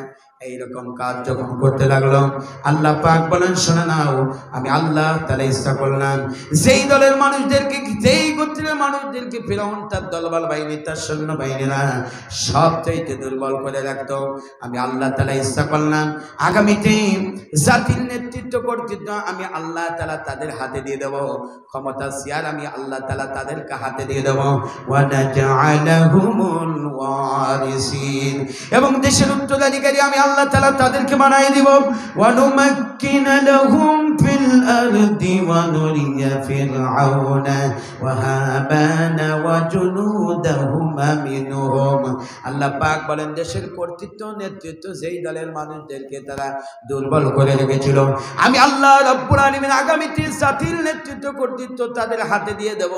ফিরআউনকে দেখাই দেব, তার দলবল বাহিনীকে দেখাই দেব, তার সৈন্য বাহিনীদেরকে দেখাই দেব, তার মন্ত্রী পরিষদকে আমি দেখাই দেব তোমরা যারা তাদেরকে, যাদেরকে সবচাইতে দুর্বল করে রেখেছিলে, আমি আল্লাহ তাআলা জাতির নেতৃত্ব আমি আল্লাহ তাদের হাতে উঠাই দিয়েছি। চিৎকার দিয়ে বলেন না সুবহানাল্লাহ। ও আমার ভাইরা, ঘটনার দিকে একটু লক্ষ্য করেন। তৎকালীন সময় ফিরআউন রাতের বেলায় স্বপ্ন দেখলেন। ফিরআউন রাতের বেলায় স্বপ্ন দেখলেন তার রাষ্ট্রের ভিতরে সমাজ বন্ধুরা, সে রাতের বেলায় স্বপ্ন দেখলেন হঠাৎ করে আকাশে লক্ষ লক্ষ কোটি কোটি তারকারা দিয়েছে। এই তারকারাশির ভিতর থেকে হঠাৎ করে আকাশে একটা তারকা উদিত হলো। হওয়ার পরে গোটা আকাশের আলোকে মিলান করে দিয়া একটা তারার আলোয় গোটা আকাশ আলোকিত হয়ে গেল। এই শব্দটা যখন প্রথম দিক দেখলাম, স্বপ্নের মানেটা বোঝে না। দ্বিতীয় রাতে আবার স্বপ্ন দেখে তাও মানে বোঝে না। তৃতীয় রাতে আবার স্বপ্ন দেখে তাও মানে বোঝে না। ফিরআউন তার মন্ত্রী পরিষদকে ডেকে বললেন আমার এই শব্দের মানেটা তোমরা একটু বলে দাও। তারাও বলতে পারে না। সৈন্যবাহিনীদেরকে বললেন তোমরা একটু মানেটা বলে দাও, ওরাও বলতে পারে না। এইবার তার মন্ত্রী পরিষদ সৈন্যবাহিনীরা পরামর্শ দিলেন নেতাজি, এই শব্দের মানে যদি জানার প্রয়োজন হয় আপনি এক কাজ করেন, আপনার এই রাষ্ট্রের ভিতরে জ্যোতির্বিদদেরকে আপনার রাজপ্রাসাদে আহ্বান করেন। জ্যোতির্বিদরা যদি রাজপ্রাসাদে আসে, তাদের কাছে যদি আপনি এই শব্দের কথাটা বলেন, তারা কিন্তু মানেটা ভাঙিয়ে দেবে। এইবার জ্যোতির্বিদদেরকে বলা হলো। জ্যোতির্বিদদেরকে ফিরআউনের রাজপ্রাসাদে আহ্বান করা হলো। জ্যোতির্বিদরা চলে আসলো। ফিরআউন এইবার জ্যোতির্বিদদেরকে বললেন আমার এই শব্দের মানেটা বলে দাও। এইবার জ্যোতির্বিদরা শব্দের মানেটা বললেন। আমার কথা কি বোঝা যাচ্ছে না? বোঝা যাচ্ছে? আমার এই শব্দের মানেটা তোমরা একটু বলে দাও। জ্যোতির্বিদদেরকে যখন বললো, জ্যোতির্বিদরা বললেন, ওরা হাত গণনা করে বললেন নেতাজি আমরা এই শব্দের মানেটা বলতে পারবো। বলো বলো শব্দের মানেটা কি? জ্যোতির্বিদরা বললেন নেতাজি এই মানে যদি বলে দিই কাউরই ক্ষতি হবে না, ক্ষতি হবে একমাত্র শুধুমাত্র আপনার। তার মানে এই শব্দের মানেটা বলে দিই শুধু ক্ষতি হবে আপনার। বলো বলে দাও শব্দের মানে। এবার ওরা গণনা করে করে বললেন নেতাজি এই শব্দের মানে হলো আল্লাহর পক্ষ থেকে আল্লাহ পাক একটা পয়গম্বর পৃথিবীতে পাঠাবেন। এই পয়গম্বর পৃথিবীতে আসার পরে কাউরই ক্ষতি হবে না। আপনার যে ক্ষমতা চেয়ার আছে এই চেয়ার আর টিকে থাকবে না। ক্ষমতা চেয়ারকে উল্টাই দিয়া জাতির নেতৃত্বে কর্তৃত্ব ওই ছেলেটা বসে যাবে। সুবহানাল্লাহ বলেন। জ্যোতির্বিদদেরকে ইমান ফেরাউন বললেন, জ্যোতির্বিদেরা বলো তো ওই সন্তান কি কোনো মায়ের গর্ভে গেছে নাকি? বললো না, সন্তান মায়ের গর্ভে যায় নাই। কিন্তু আল্লাহ রাব্বুল আলামিন একটি সপ্তাহের ভিতরে ওই সন্তানকে মায়ের গর্ভে প্রবেশ করাবেন। জোরে বলেন সুবহানাল্লাহ। কয় সপ্তাহ? আরো জোরে বলেন। এক সপ্তাহের ভিতরে মায়ের গর্ভে প্রবেশ করাবেন। ফিরাউন তখন আইন পাশ করলেন, আজ থেকে কোনো নারী পুরুষ একত্রিত হতে পারবে না, এক জায়গায় থাকতে পারবে না। নারী আর পুরুষ যদি এক জায়গায় না হয় মিলামেশা হবে না, সন্তান মায়ের গর্ভে যাবে না। যৌথ বাহিনী নিযুক্ত করা হলো, কড়া কায়দায় পাহারাদার নিযুক্ত করা হলো, মায়ের গর্ভে সন্তান যেতে দেওয়া যাবে না। আল্লাহ যদি কাউকে দুনিয়া জমিনে পাঠায়, পৃথিবীর কেউ তাকে ঠেকাতে পারবে না। কথা বলেন ঠিক কিনা? বন্ধ করাতে পারবে না। আর আল্লাহ রাব্বুল আলামিন যদি কাউকে দুনিয়া জমিন থেকে বিদায় করাতে চান, ও আমার বন্ধুরা, তাকে দুনিয়া জমিন থেকে কেউ আটকায় রাখতে পারবে না। কথা বলেন ঠিক কিনা? ও আমার বন্ধুরা, এইবার জ্যোতির্বিদেরা বললেন 1 সপ্তাহের ভিতরে মায়ের গর্ভে চলে যাবে। যৌথ বাহিনীর মাধ্যম দিয়ে পাহারাদার কড়া কায়দায় নিযুক্ত করা হলো। রাত যায় দিন যায়, কড়া কায়দায় পাহারা বেড়ে যায়। প্রথম রাতে কড়া কায়দায় পাহারা দেওয়া হলো।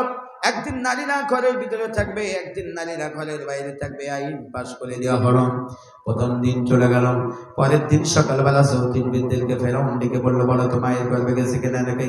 বললো না, সন্তান মায়ের গর্ভে যায় নাই। দ্বিতীয় রাত গেল, বললো মায়ের গর্ভে যায় নাই। তৃতীয় রাত চলে গেল, মায়ের গর্ভে যায় নাই। চতুর্থ পঞ্চম চলে গেল, মায়ের গর্ভে যায় নাই। ষষ্ঠ রাত চলে গেল, মায়ের গর্ভে যায় নাই। জ্যোতির্বিদেরা বললে বাকি আছে আর একটা রাত।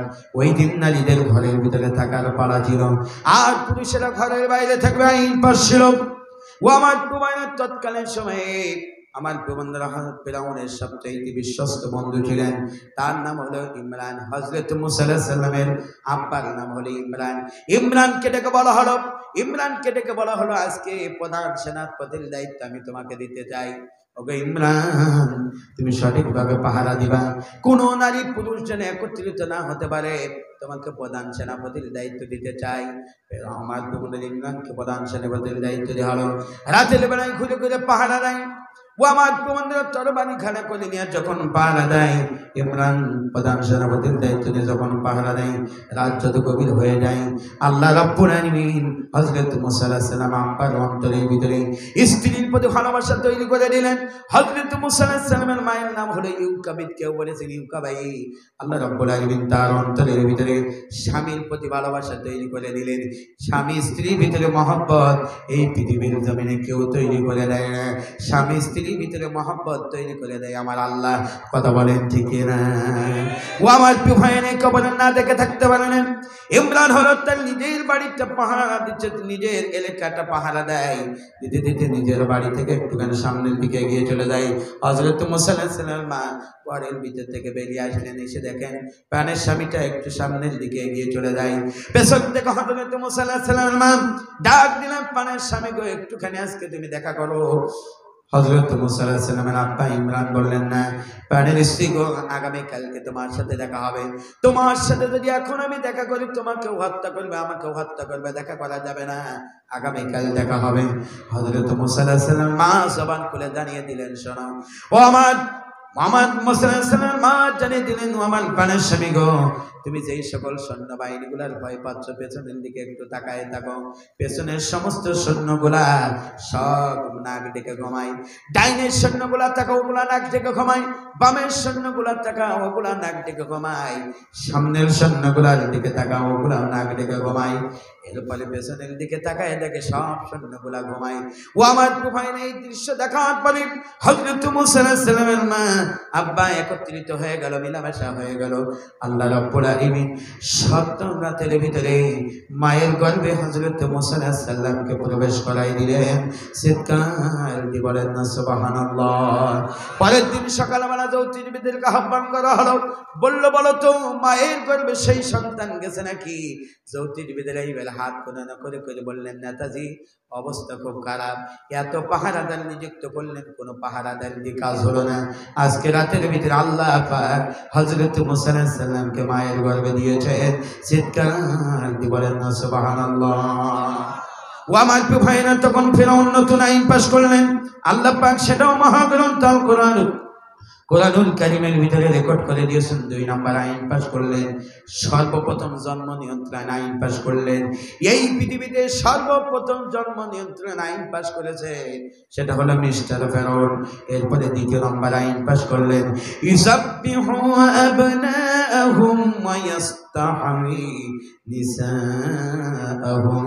2 নম্বর আইন পাশ করলেন, আজ থেকে যত পুত্র সন্তান জন্মগ্রহণ করবে সবগুলাকে হত্যা করতে হবে, আর যত মহিলা জন্মগ্রহণ করবে সবগুলাকে বাঁচিয়ে রাখতে হবে।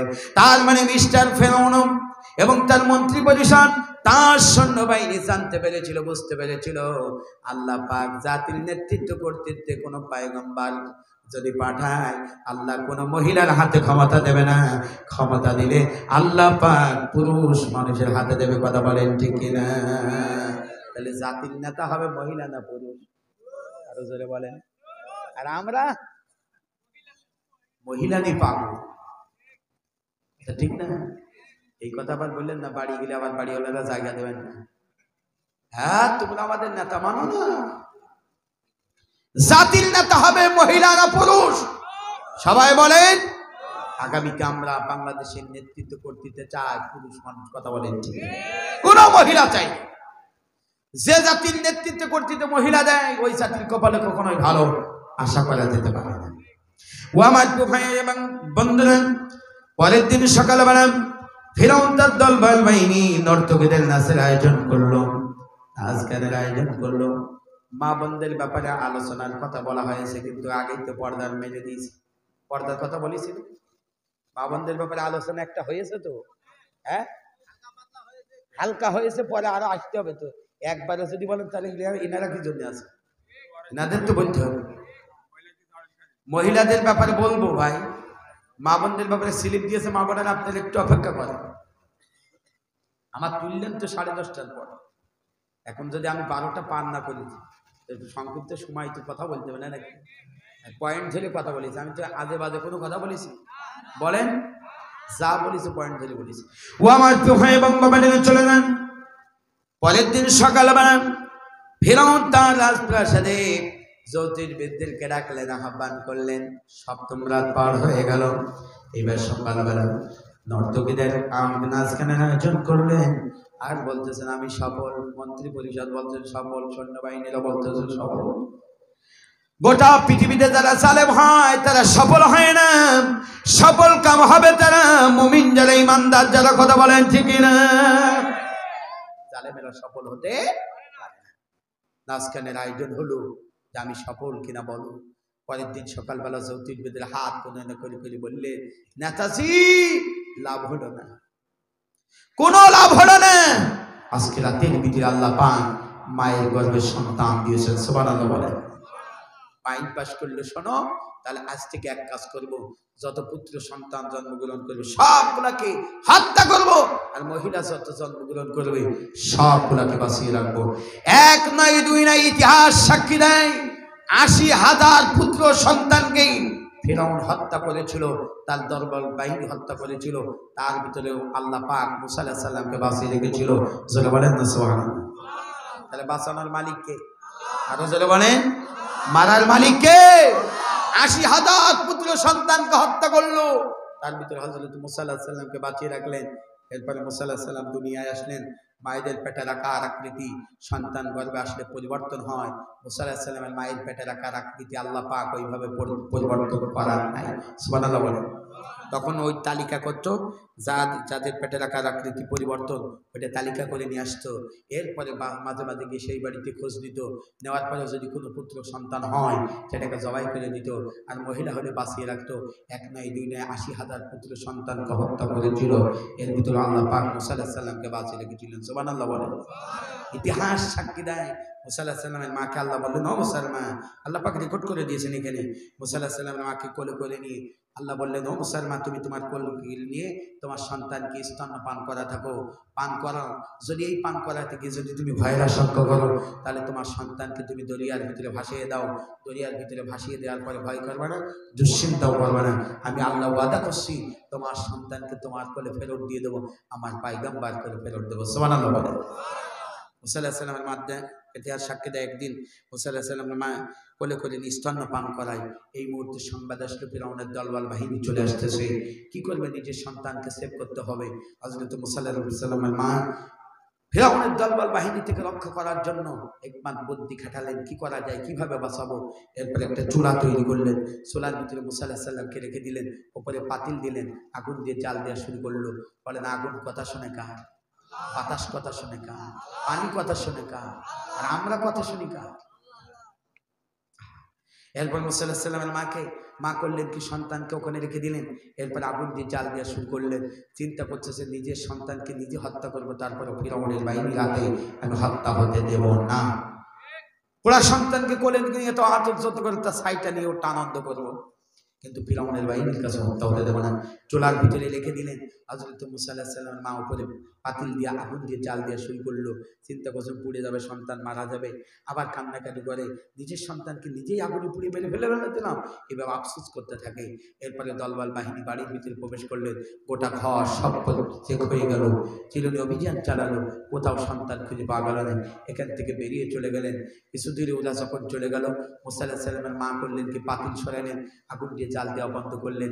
এরপরে পোড়া সন্তানকে কোলে করে নেবেন, আদর যত্ন করবেন, এই চিন্তা করেছেন।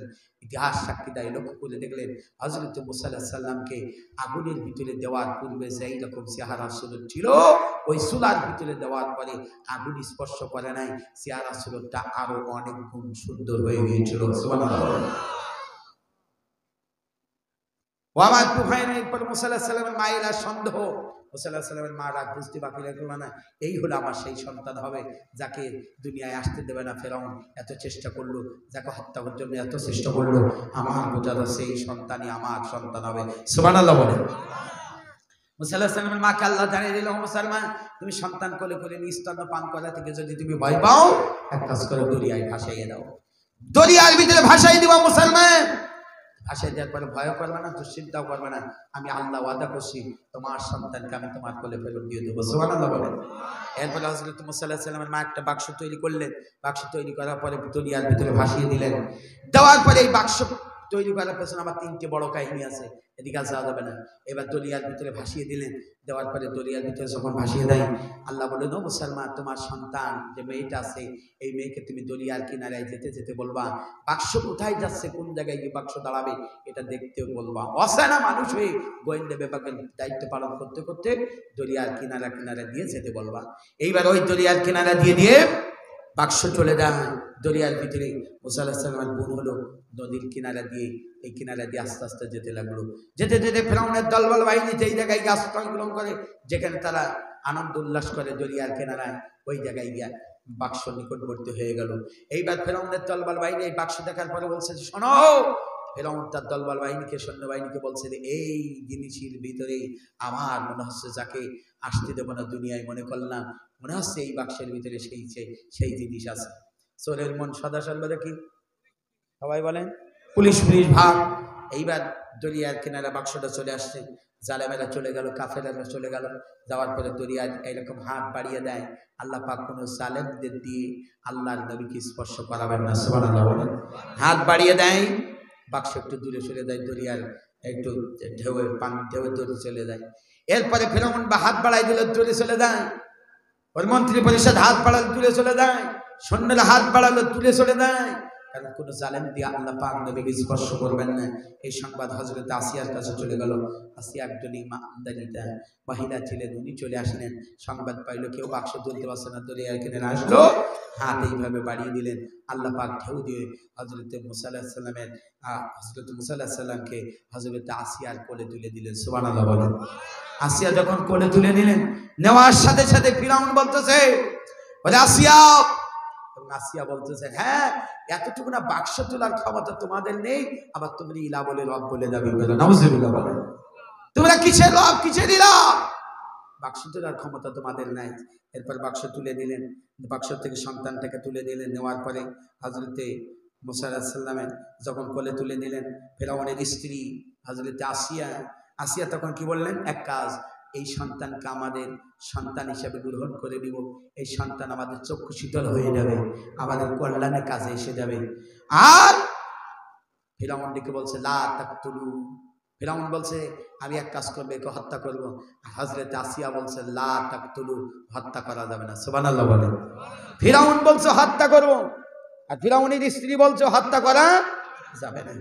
এবং কি বলছে, আই আনফানা আও নাত্তাখিযু ওয়ালাদা, এক কাজ করবো, আমরা একে পুত্র সন্তান হিসাবে গ্রহণ করে নিব, এ আমাদের চক্ষু শীতল হয়ে যাবে, আমাদের কল্যাণে উপকারে কাজে আসবে। সুবহানাল্লাহ বলে। সন্তান হিসাবে গ্রহণ করে নিলেন, এখান থেকে চলে গেল রাজপ্রাসাদে। রাজপ্রাসাদে যাওয়ার পরে অনেক লম্বা কাহিনী। রাজপ্রাসাদে গেলেন, যাওয়ার পরে হজরত মুসা আলাইহিস সালাম রাতের বেলায় খুব কান্নাকাটি করে, আর দিনের বেলায় চুপচাপ থাকে। দিনের বেলায় কান্নাকাটি করে না। ফিরআউন সারাদিন দিনে রাজনীতির কাজ করে বেড়ায়, রাতের বেলায় যেই ঘরে ঘুমাতে আসে সেই হলে কান্নাকাটি বেড়ে যায়। ফিরআউন তার স্ত্রীকে ডেকে বললেন, ও আমার প্রাণের স্ত্রী আসিয়া, তুমি এক কাজ করো, ধাত্রী ম্যানেজ করো, আমার ছেলের খাওয়া দাওয়ার ব্যবস্থা করো, কান্নাকাটি করার বন্ধ করার ব্যবস্থা করো। সন্তান কার? দরদ কার? সুবহানাল্লাহ বলবেন না? মার পরে না মাসির পরে কথা আছে না? এখন হলো সন্তান হলো অন্য একজনের। ফিরআউন বলছে, আমার সন্তান যে কান্নাকাটি করতে করতে মরে গেল, তোমরা এক কাজ করো, ও আসিয়া তাড়াতাড়ি ধাত্রী ম্যানেজ করো। ধাত্রী ম্যানেজ করা হলো, এক এক করে ধাত্রী বাড়ির ভিতরে প্রবেশ করে। আল্লাহ বলেন, ও মুসা, মুসা আলাইহিস সালাম, তোমার জন্য সমস্ত ধাত্রীর স্তন্য পান করা আমি আল্লাহ হারাম করে দিলাম। কোন ধাত্রীর স্তনে তুমি মুখ দিতে পারবে না। সুবহানাল্লাহ বলবেন। কেন আল্লাহ ধাত্রীর দুধ পান করা হারাম করে দিলে? তার মানে ওই যে আল্লাহ ওয়াদা করেছেন, ও মুসলমান, আমি তোমার সন্তানকে তোমার কোলে ফেরত দেবো, কিন্তু আমি আমার পায়গাম্বার কোলে ফেরত দেবো। আল্লাহ ওয়াদা করেছে না করে নাই? এবার সন্তান কোলে নেয়, ধাত্রী না মুখ ঘুরিয়ে নেয়, সন্তান কোলে নেয় মুখ ঘুরিয়ে নেয়। এইভাবে যখন চলতে থাকলেন, এইবার ওই হযরত মুসা আলাইহিস সালামের বোনটা অচেনা ব্যক্তি হয়ে যে দেখতে দেখতে গিয়েছিল, কোন দল কোথায় গেল, কাজ কোথায় গেল, ছেলেটা কোথায় গেল, আমার ভাই, সব দেখতে দেখতে চলে গেল। এবার ওই মহিলারা বাড়ির ভিতরে ফটোকার বেরিয়ে আসে, ওদের জিজ্ঞেস করে, ব্যাপার কি, তোমরা বাড়ির ভিতরে যাও আর আসো, কারণটা কি বলো? বসে, এই বাড়িতে একটা সন্তান আছে, সে খুব কান্নাকাটি করে, কাউকে স্তন্য পান করে না, আমাদের ধাত্রী নিয়ে আসা যায়, আমরা আসি, কোনো ধাত্রী স্তন্য পান করে না। হযরত মুসা আলাইহিস সালামের বোন তখন বুঝতে পারলেন, তাহলে একটু দাওয়াতি কাজ করার সুযোগ পাওয়া গেল। এইবার বাড়ির ভিতরে প্রবেশ করলেন, বসে, আমি একটা ধাত্রীর সংবাদ দিতে পারি, ওই ধাত্রী যদি এই জায়গায় আসে, আমার বিশ্বাস ওই ধাত্রী স্তন্য পান করবে। সুবহানাল্লাহ বলেন। এরপরে ওই ধাত্রী ম্যানেজ করা হলো। ও আমার বন্ধুরা, ধাত্রী ম্যানেজ করার জন্য ফিরআউন বলল যে ধাত্রীর সংবাদ দাও। এরপরে ওই মেয়েটা ধাত্রীর সংবাদ দিলেন যে আমার সাথে চলেন, আমি একটা ধাত্রীর সংবাদ দেবো। মুসা আলাইহিস সালামদের বাড়ি চলে গেল। মুসা আলাইহিস সালামের মা টেনশন পড়ে গেল, আমার মেয়ের সাথে তো সৈন্যবাহিনীগুলো সব চলে আসতেছে, ফিরআউনের দলবল বাহিনী, মনে হয় আমরা ধরা পড়ে যাব, আমাদের আর রক্ষা নাই। বিশাল টেনশনে পড়ে গেল। সম্মানিত উপস্থিতি, বিপদ আপদ থেকে মুক্ত করার মালিককে পৃথিবীর কেউ রক্ষা করতে পারবে না। মুসা আলাইহিস সালামের বোনটা মুসকে মুসকে হাসতেছেন, তার মানে মা টেনশন করো না, আমাদের কপাল খুলে গেছে। সুবহানাল্লাহ বলেন। ফিরআউনের দলবল বাহিনীকে বলতেছেন, আমাদের বাড়িতে আমাদের নেতার একটা সন্তান আছে, এই সন্তানকে যদি স্তন্য পান করাতে হবে, তোমাকে যেতে হবে। বলছে, ঠিক আছে। হযরত মুসা আলাইহিস সালামের মা চিন্তা করছে, সন্তান তো যদি নেতার না, ও জিনিসটা আমার। সুবহানাল্লাহ বলবেন না? আর তোরা বললু আমি যাবো, না বললু যাবো, কিন্তু যাওয়ার আগে আবার 3টে শর্ত দিল। 1 নম্বর শর্ত হলো, আমি যেতে পারি, আমার স্তন্য যদি ওই ছেলে পান করে, সর্বপ্রথমে এক কাজ করতে হবে, আমার মাসিক বেতন দিতে হবে। 2 নম্বর হলো, আমার আশপাশে থাকার ব্যবস্থা করতে হবে। 3 নম্বর হলো, আরেকটি কাজ করতে হবে, ওই সন্তান দিনের বেলায় তোমাদের কাছে থাকবে, আর রাতের বেলায় আমার কাছে থাকবে। সুবহানাল্লাহ বলেন। মায়ের কাছে যদি সন্তান রাতে থাকে, মায়ের আর কোনো দুঃখ থাকবে? কি সুযোগ নিয়ে নিলেন। 3টে সুযোগ সুবিধা। 1 নম্বর হলো মাসিক বেতন, 2 নম্বর আশপাশে থাকার ব্যবস্থা, 3 নম্বর হলো রাতের বেলায় আমার কাছে থাকবে, দিনের বেলায় তোমাদের কাছে থাকবে। তার মানে দিনের বেলায় তো মুসা আলাইহিস সালামকে দেখতে পারবে না, তার মানে সুযোগ পাবে না, সারাদিন ফিরআউন নেতাগিরি করতে চলে যাবে। কথা ঠিক না বেঠিক বলো? এই সুযোগ সুবিধা নিয়ে নিলেন। এরপর বললেন, সব সুযোগ দেবো, যা চাও তাই দেবো, তোমার স্তন্য যদি পান করা পরে, তার সব সুযোগ দেওয়া হবে। এরপর মুসা আলাইহিস সালাম মা চলে আসলেন, রাজপ্রাসাদে ঢুকলেন, কোলে নিলেন, স্তন্য পান শুরু হয়ে গেল। সুবহানাল্লাহ বলেন। মুসা আলাইহিস সালামের মার কলিজা ঠান্ডা হয়ে গেল। এরপর মুসা আলাইহিস সালামের মা বললেন কি, দিন যায় রাত যায়, এইভাবে চলতে লাগলো। এরপর আরো ঘটনা আছে। ফিরআউন যখন সন্তান বড় হয়ে যায়, ফিরআউন ডেকে বলে, আব্বু কাছে আসো, একটু আদর করে একটু মাম দাও। এরপরে এইভাবে মাম দেয়, এখানে চলে হাত বুলিয়ে দেয়। এক চাটির ওজন হলো কয়েক মণ। আর আসিয়া বলে, আব্বু মাম দাও, এভাবে হাত বুলাই মাম দেয়, আসিয়ার লাগে না। ফিরআউনের যেই দেয়, এই ওজন সহ্য করতে পারে না। আসিয়া ডেকে বলে, আসিয়া তুমি জানো না এর চাটির ওজন কত? তুমি না ইলা, তুমি না রব? তুমি তো রব বলে দাবি করে, ইলা বলে দাবি করে, এতটুকু না বাচ্চা 60 ওজন তুমি সহ্য করতে পারো না, তো তুমি কিসের ইলা, তুমি কিসের রব? সুবহানাল্লাহ বলবেন না ভাই? আসলে 60 তো বাচ্চা মারে না, মারে আল্লাহর ফেরেশতারা। কথা ঠিক না বেঠিক বলে? আসিয়া ডেকে বললে, দেখো দিন আমার কি সুন্দর আদর করে, আমার তো লাগে না। বলছে, আসিয়া তুই জানিস না ও 60 ওজন কত? ছেলের সম্মানিত বোধ এইভাবে যখন চলছে, দেখো অনেক কাহিনী। এরপরে হযরত মুসা আলাইহিস সালাম যখন একটু বড় হয়ে যায়, বড় হয়, তারপরে ও হলো যখন 60 দেয়, সহ্য করতে পারে না। আসিয়াও আর সহ্য করতে পারছে না, মানে স্বামী বারবার করে জ্বালাতন করতেছে। হযরত আসিয়া তখন বললেন, ঠিক আছে প্রাণের স্বামী গো, এক কাজ করা যাক, একটি কাজ করতে হবে। যদি এই ছেলে, আমি একটা পরীক্ষা করব, একদিকে আগুন রাখবো আর একদিকে পানি রাখবো। যদি এই ছেলেটা আগুনে হাত দেয় তাহলে বুঝবো তোমার মারে না, তোমার লাগে না। আর যদি এই ছেলেটা ফুলি হাত দেয় তাহলে বুঝবো তোমার মারে, তোমার লাগে। দুইটা জিনিস দিয়ে পরীক্ষা হবে। সুবহানাল্লাহ বলেন। এক সাইডে পানি রাখা, এক সাইডে রাখলো আগুন আর এক সাইডে ফুল। আচ্ছা বলেন তো, স্বাভাবিক ছেলে মেয়েদের হাত কোন দিকে যাবে? কোন দিকে? আগুনের দিকে যায়, ফুলের দিকে যাবে। কোথায়? ফুলের দিকে হাত চলে যাবে। ফুলের দিকে মুসা আলাইহিস সালামের হাত চলে যায়। পরীক্ষা হচ্ছেন হযরত আসিয়া। আল্লাহ পাক জানিয়ে দিলেন, মুসা এইদিকে হাত নিয়ে যাওয়া যাবে না, যদি যাও রাজপ্রাসাদে থাকা যাবে না। আল্লাহ হাত থেকে ঘুরিয়ে দিলেন। হযরত মুসা আলাইহিস সালাম আগুনে হাত দিলেন। হাত দেওয়ার সাথে সাথে হযরত আসিয়া ডেকে বললেন, প্রাণের স্বামী, হইলো তো, আমি তোমার বললাম ছেলেটার মাথায় বুদ্ধি নেই, তোমার মারে না, তোমার লাগে না। তুমি বললে মারে, লাগে, সহ্য করতে পারছে না। এখন হলো তো, ছেলেটার হাতও পুড়লো। এইবার মুসা আলাইহিস সালাম হাতের আগুন নেভানোর জন্য গালে হাত প্রবেশ করানো, যেই দিলেন গালে আগুন লেগে গেল। এই জন্য হযরত মুসা আলাইহিস সালাম তুতলা ছিলেন। কথা ঠিক না বেঠিক বলেন? ও আমার বন্ধু, এত পরীক্ষা নিরীক্ষা করার পরে আল্লাহ পাক জাতির নেতৃত্বে হযরত মুসা আলাইহিস সালামকে এনেছিলেন। ৮০,০০০ পুত্র সন্তানকে হত্যা করার ভিতরেও হযরত মুসা আলাইহিস সালামকে যে আল্লাহ বাঁচিয়ে রেখেছিলেন, জাতির নেতৃত্বে কর্তৃত্বে যে আল্লাহ এনেছিলেন, ও মুসলমান তাওহীদ দাতা বলেন তো, সেই আল্লাহ এখন আছে না নাই? সুতরাং মুসলমান তাওহীদ দাতা, আল্লাহ জমিন আল্লাহর কোরআনের রাজ কায়েম করার জন্য, কোরআনের সমাজকে বাস্তবায়ন করার জন্য যদি আমাদের জীবনের প্রয়োজনায় জীবন দেব, রক্ত দেওয়ার প্রয়োজনায় রক্ত দেব। বাংলার ১ ইঞ্চি মাটি কোনো নাস্তিক কোনো বেঈমানের জন্য ছেড়ে দেওয়া যাবে না। কথা বলেন ঠিক না? আগামী দিনে একটি হবে শাহজালাল ইয়ামিনী রাহিমাহুল্লাহর পক্ষে, আর একটা হবে গৌর গোবিন্দের পক্ষে। সুতরাং গৌর গোবিন্দের বিরুদ্ধে লড়াই করার জন্য হযরত শাহজালাল ইয়ামিনী রাহিমাহুল্লাহ এক হাত আল্লাহর কোরআন নিয়েছিলেন, আর এক হাত ইমানের তরবারি নিয়ে মাথায় কাপড় বেঁধে নিয়ে যেমন নারায়ে তাকবীর আল্লাহু আকবার স্লোগান দিয়ে ময়দানে ঝাঁপিয়ে পড়েছিলেন। গৌর গোবিন্দের ক্ষমতার মস্তককে ভেঙে তছনছ করে দিয়ে কালেমার পতাকা উত্তোলন করেছিলেন। সোনার বাংলাদেশে গৌর গোবিন্দের বিরুদ্ধে যদি আবার লড়াই করার প্রয়োজন হয়, আমরা শাহজালাল ইয়ামিনের মাত্র রাহিমাহুল্লাহর মতন করে ময়দানে ভূমিকা পালন করতে রাজি আছি। কারা কারা? দুই কার হাত তুলে আল্লাহ তাআলাকে একটু দেখিয়ে দেন। লিল্লাহে তাকবীর, লিল্লাহে তাকবীর। আল কোরআনের আলো, কোরআন নেই সেখানে, লিল্লাহে তাকবীর। মা বোনদের ব্যাপারে একটু কথা বলি। ও আমার মা বোনেরা, সর্বপ্রথম কাজ হলো ৫ ওয়াক্ত নামাজ পড়বেন। মা বোনেরা ভালো ৫ ওয়াক্ত নামাজ পড়বেন। ২ নম্বর হলো রমজানুল মোবারকে রোজা রাখবেন। ৩ নম্বর হলো মা বোনদের কাজ হলো আমার বন্ধুরা পর্দা মেনটেন করবেন। পর্দার ব্যাপার ওয়াজ হয়েছে। ৪ নম্বর কাজ হলো মা বোনেরা আপনার হলো স্বামীর খেদমত করতে হবে। কিন্তু এখনকার সমাজে সবচাইতে আমরা লক্ষ্য করে দেখতেছি স্বামীর খেদমত করতে চাই না। কথা বলেন ঠিক? স্বামীর খেদমত করতে কি কষ্ট লাগে। স্বামী যদি একটু পানি চায়, পানিটা দেয় না। ভাত চাই, ভালোভাবে দিতে চায় না, ধিক্কার দেয়। এইরকম জাতির স্ত্রী আপনাদের এলাকায় আছে না নেই? এক হুজুর ওয়াজ করতেছেন, আমাদের চুয়াডাঙ্গার এক হুজুর ছিলেন, মাওলানা হাবিবুর রহমান এমপি সাহেব ছিলেন। উনি ওয়াজ করতেছেন, বলছেন যে একদিন এমপি সাহেব বলতেছেন, যারা যারা বউয়ের কথা শোনো ডাইন সাইডে দাঁড়াও, আর যারা বউয়ের কথা শোনে না বাম সাইডে দাঁড়াও। সবগুলা ডাইন সাইডে, সবাই বউয়ের কথা শোনে, একজন শুধু বাম সাইডে দাঁড়িয়েছে।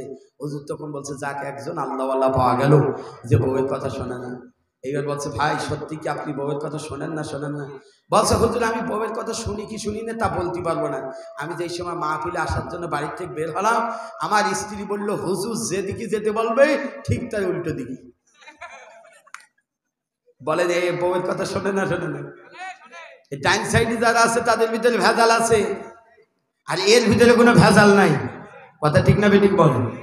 মা বলে না, নবীজি বলেছেন স্বামী স্ত্রীর প্রতি খুশি থাকবে, স্ত্রী স্বামীর প্রতি খুশি থাকবে, স্বামী স্ত্রীর প্রতি খুশি থাকবে, স্ত্রী স্বামীর প্রতি খুশি থাকবে। ওরা হলো দুইজনাই আল্লাহর জান্নাতের 8টি স্তর থেকে যে কোনো একটা দিয়ে প্রবেশ করতে পারবে। সুবহানাল্লাহ বলেন। খবরদার স্ত্রীদের সাথে খারাপ আচরণ করবেন না। কত কষ্ট করে আপনার স্ত্রী আপনার সন্তানদের লালন পালন করে, ওই কাজ যদি আপনার দেওয়া হয় আপনি পারবেন? সন্তান লালন পালন করা কি কষ্টের কাজ? আপনাদের দিলেই আপনার সন্তান একদিন আপনার কাছে থাকবে, আপনি পাগল হয়ে যাবেন। আপনার স্ত্রী প্রতিদিন 3 বেলা রান্না করে আপনার খাওয়ায়, আপনি নিজে কোনোদিন একটু তরকারি কুটিয়ে দেন না? নিজে একটু চুলায় কোনোদিন আগুন দেন না? নিজে কোনোদিন একটু থালা বাসনটা মাজুন, আপনি পরিষ্কার করেন না? অথচ হযরত মুহাম্মদ রাসূলুল্লাহ সাল্লাল্লাহু আলাইহি ওয়াসাল্লাম নিজে স্ত্রীদেরকে সহযোগিতা করেছে। কথা বলেন ঠিক না? আপনি সারাদিন পরিশ্রম করেন, বাড়িতে আসেন, একটু স্ত্রীকে যদি সহযোগিতা করবেন, ওই স্ত্রী আপনাকে কলিজা দিয়ে ভালোবাসবে। কথা বলেন ঠিক না? এই কাজটা আপনারা করবেন। আর স্বামী স্ত্রীর ভিতরে যদি কোনো মনোমালিন্য হয়ে থাকে, মাঝে মাঝে যদি হতেই পারে, সংসার করতে গেলে পারে শয়তানের ওয়াসওয়াসায় হতেই পারে, আপনি স্ত্রীর কাছে ক্ষমা চাবেন, স্ত্রী আপনার কাছে ক্ষমা চাইবেন। এটা কি কোনো দোষণীয় ব্যাপার? হ্যাঁ, এটা আপনারা বলে হুজুর জীবনেও হবে না, আমি আমার বউয়ের কাছে ক্ষমা চাবো। কেন ভাই? আপনি কি মানুষ না? আপনার ভুল হতে পারে না? রাতের বেলায় যখন দুইজনায় ঘুমাবেন, তখন আপনি স্ত্রীকে বলবেন, প্রাণের স্ত্রী গো, সারাদিনে তুমি সংসারে অনেক কাজ করো, হয়তো তোমার সাথে গরম দিয়ে কোনো কথাবার্তা বলেছি, তুমি আমার ক্ষমা করে দাও। স্ত্রীও যদি এইভাবে ক্ষমা চেয়ে রাতের বেলায় ঘুমায়, দুইজন দুইজনাকে ক্ষমা করে দিয়ে যদি ঘুমাতে পারে, দেখবেন দুইজনাই যদি আল্লাহর থেকে সাড়া দিয়ে চলে যান, আল্লাহ দুইজনকে জান্নাত দিয়ে দেবে। সুবহানাল্লাহ। মাওলানা হাবিবুর রহমান আমাদের চুয়াডাঙ্গার উনি মারা গেছেন, উনি বলতেন, বস আমি এক এলাকায় ওয়াজ করতে গিয়েছি, ওয়াজ করার পরে বলতেছি স্বামী স্ত্রী যদি সবাই খুশি থাকে, ইবাদত বন্দেগী যদি এইগুলা করলে স্বামী স্ত্রী উভয়ই একসাথে জান্নাতে চলে যাবে। সুবহানাল্লাহ বলেন। এরপরে ওয়াজ শেষ করে নিয়ে হুজুর যখন রওনা দিয়ে মঞ্চ থেকে নেমে চলে যাচ্ছে, এক মহিলা ঘুমটা দিয়েছি, বলছে হুজুর আপনি যে ওয়াজ করলেন সব ঠিক আছে, কিন্তু আমি আমার স্বামীর সাথে জান্নাতে জীবনেও যাব না। আমার স্বামী যদি জান্নাতে যায় আমি যাবো জাহান্নামে, আর আমি যদি জাহান্নামে যাই তাহলে ও যাবে জান্নাতে, দুইজন আমরা এক জায়গায় হব। তাহলে কি গন্ডগোল লেগে থাকে ব্যাপারটা বুঝতে পেরেছেন? ও জান্নাত যে কি জিনিস আর জাহান্নামের যে কি জিনিস ওই স্ত্রী ও তা বুঝতে পারছে না। ও চিন্তা করছে দুইজনে এক জায়গায় থাকবে। চিন্তা করেছেন এতটাই রাগান্বিত, খবরদার এইরকম আচরণ করা যাবে না। কথা ঠিক না বেঠিক বলেন? ও আমার তো ভাই এবং বাবারা মা বোনেরা, এইবার একটু কানটা লাগান, কষ্ট হবে আর 10 মিনিট বললে। মা বোনেরা একটু কানটা লাগান, আমি একটি ঘটনা পড়েছি, সেই ঘটনাটা আপনাদের মাঝে উপস্থাপন করতেছি। পাকিস্তানের মুফতি মাহমুদুল আসাদ একটা মহিলা জানাজার নামাজের ইমামতি করলো। জানাজার নামাজটা শেষ হয়ে গেল, যাওয়ার পরে এই মুফতি মাহমুদুল হাসান বলছেন মহিলার লাশটাকে আমরা কবরের কাছে নিয়ে গেলাম। কবরের ভিতরে যখন লাগাবো, হঠাৎ করে লক্ষ্য করে দেখলাম এই কবরের ভিতরে 4টে 5টা বিষধর সাপ এসে উপস্থিত হয়ে গেল। মহিলার লাশটাকে আর কবরের ভিতরে লাগাতে পারে না। আপনাদের এলাকায় যদি কোনো মানুষের লাশ মাটি দেওয়ার সময় কবরের ভিতরে যদি 4টে 5টা বিষধর সাপ দেখা যায়, একটাও যদি দেখা যায়, আমার বিশ্বাস লাশ ফেলে দিয়ে জনগণ সব ময়দান থেকে পালাবে। কথা বলেন ঠিক না? ঠিক এই ঘটনা ঘটতে লাগলো। কবরের ভিতরে 4টা 5টা বিষধর সাপ মহিলার লাশ থেকে লাগাতে পারে না। দ্বিতীয় আর একটা কবর খনন করতে বলা হলো। ওই কবরের ভিতরে আবার যখন মহিলার লাশটাকে লাগাবে, লক্ষ্য করে দেখলেন আবার এখানে 4টে 5টা বিষধর সাপ এসে উপস্থিত হয়ে গেল। মহিলার লাশটাকে লাগাতে পারে না। মুফতি মাহমুদুল হাসান মহিলার স্বামীটাকে ডেকে বললেন, ওগো মহিলার স্বামী, বলো তো তুমি তোমার স্ত্রী বড় ধরনের কোনো গুনাহ আছে নাকি? বাবানের একটু কানটা লাগান। এইবার মহিলার স্বামীটা বললেন, হুজুর গো, আমার স্ত্রী ভালো ছিল, নামাজ পড়তো, রোজা রাখতো, পর্দা মেনটেন করতো, সবই ভালো ছিল, কারণ কি ব্যাপার কি কিছুই তো বোঝে না। ও আমার ভাই এবং বাবা না, স্বামী যখন সব ভালো বলে, মুফতি মাহমুদুল হাসান বললেন আরেকটা কবর খনন করো। তৃতীয় কবর যখন খনন করা হলো, এই কবরের ভিতরে আবার যখন মহিলার লাশটাকে লাগানো হবে, হঠাৎ করে লক্ষ্য করে দেখা গেল এই কবরের ভিতরে আবার 4-5টা বিষধর সাপ এসে উপস্থিত হয়ে গেল। মহিলার লাশটাকে কবরের ভিতরে লাগানো মানে এরপরে মহিলার স্বামীটাকে আবার ডাকা হলো, বলা হলো মহিলার স্বামী বলো তো তুমি তোমার স্ত্রী বড় তুমি গুনাহ আছে নাকি? বলো না আমার জানা নাই। এরপরে মহিলার স্বামীটাকে করলো, স্বামীটার সামনে থেকেই মহিলার লাশটাকে নিয়ে মুফতি মাহমুদুল হাসান সহ জনগণ কিছু জিনিসের মাধ্যম দিয়ে প্রথম কবরের ভিতরে লাগাই দিল। দেওয়ার সাথে সাথে মুফতি মাহমুদুল হাসান বলতেছে মহিলার কপালে এবং মুখে বারবার করে বিষধর সাপগুলো দংশন করতে লাগলো। এই দৃশ্যটা দেখার পরে সকলেই অবাক হয়ে গেল। কারণ কি ব্যাপার কি কিছুই তো বুঝতে পারি না। মহিলার কপালে আর হলো মুখে বারবার করে দংশন করে গেল। এই দৃশ্য দেখার পরে সকলে অবাক হয়ে গেল। মহিলার স্বামীটাকে আবার ডাকা হলো, ওকে মহিলার স্বামী বলো তো তুমি তোমার স্ত্রী বড় ধরে মনে আছে নাকি? এইবার মহিলার স্বামীটা দরদর করে চোখ থেকে পানি পড়ে দেয়, কান্নাকাটি করে আর বলে হুজুর গো আমার স্ত্রীর সব আমল ছিল ভালো, কিন্তু কয়েকটি আমল ছিল খারাপ।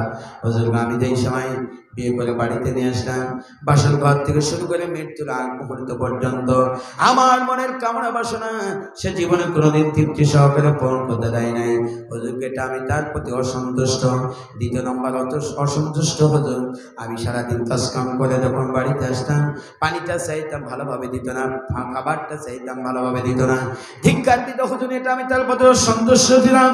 তৃতীয় নম্বর অসন্তুষ্ট হুজুর আমার বাড়িতে আমার বৃদ্ধা পিতা মাতা ছিল, আমি একটি মায়ের একটি পিতার একটি মাত্র সন্তান, আমার কোনো ভাইও নেই বোন নেই। অনেক কষ্ট করে আমার পিতা মাতা আমাকে লালন পালন করেছে, বড় করেছে, এরপরে সকলে আনন্দ করে বিয়ে দিয়েছেন।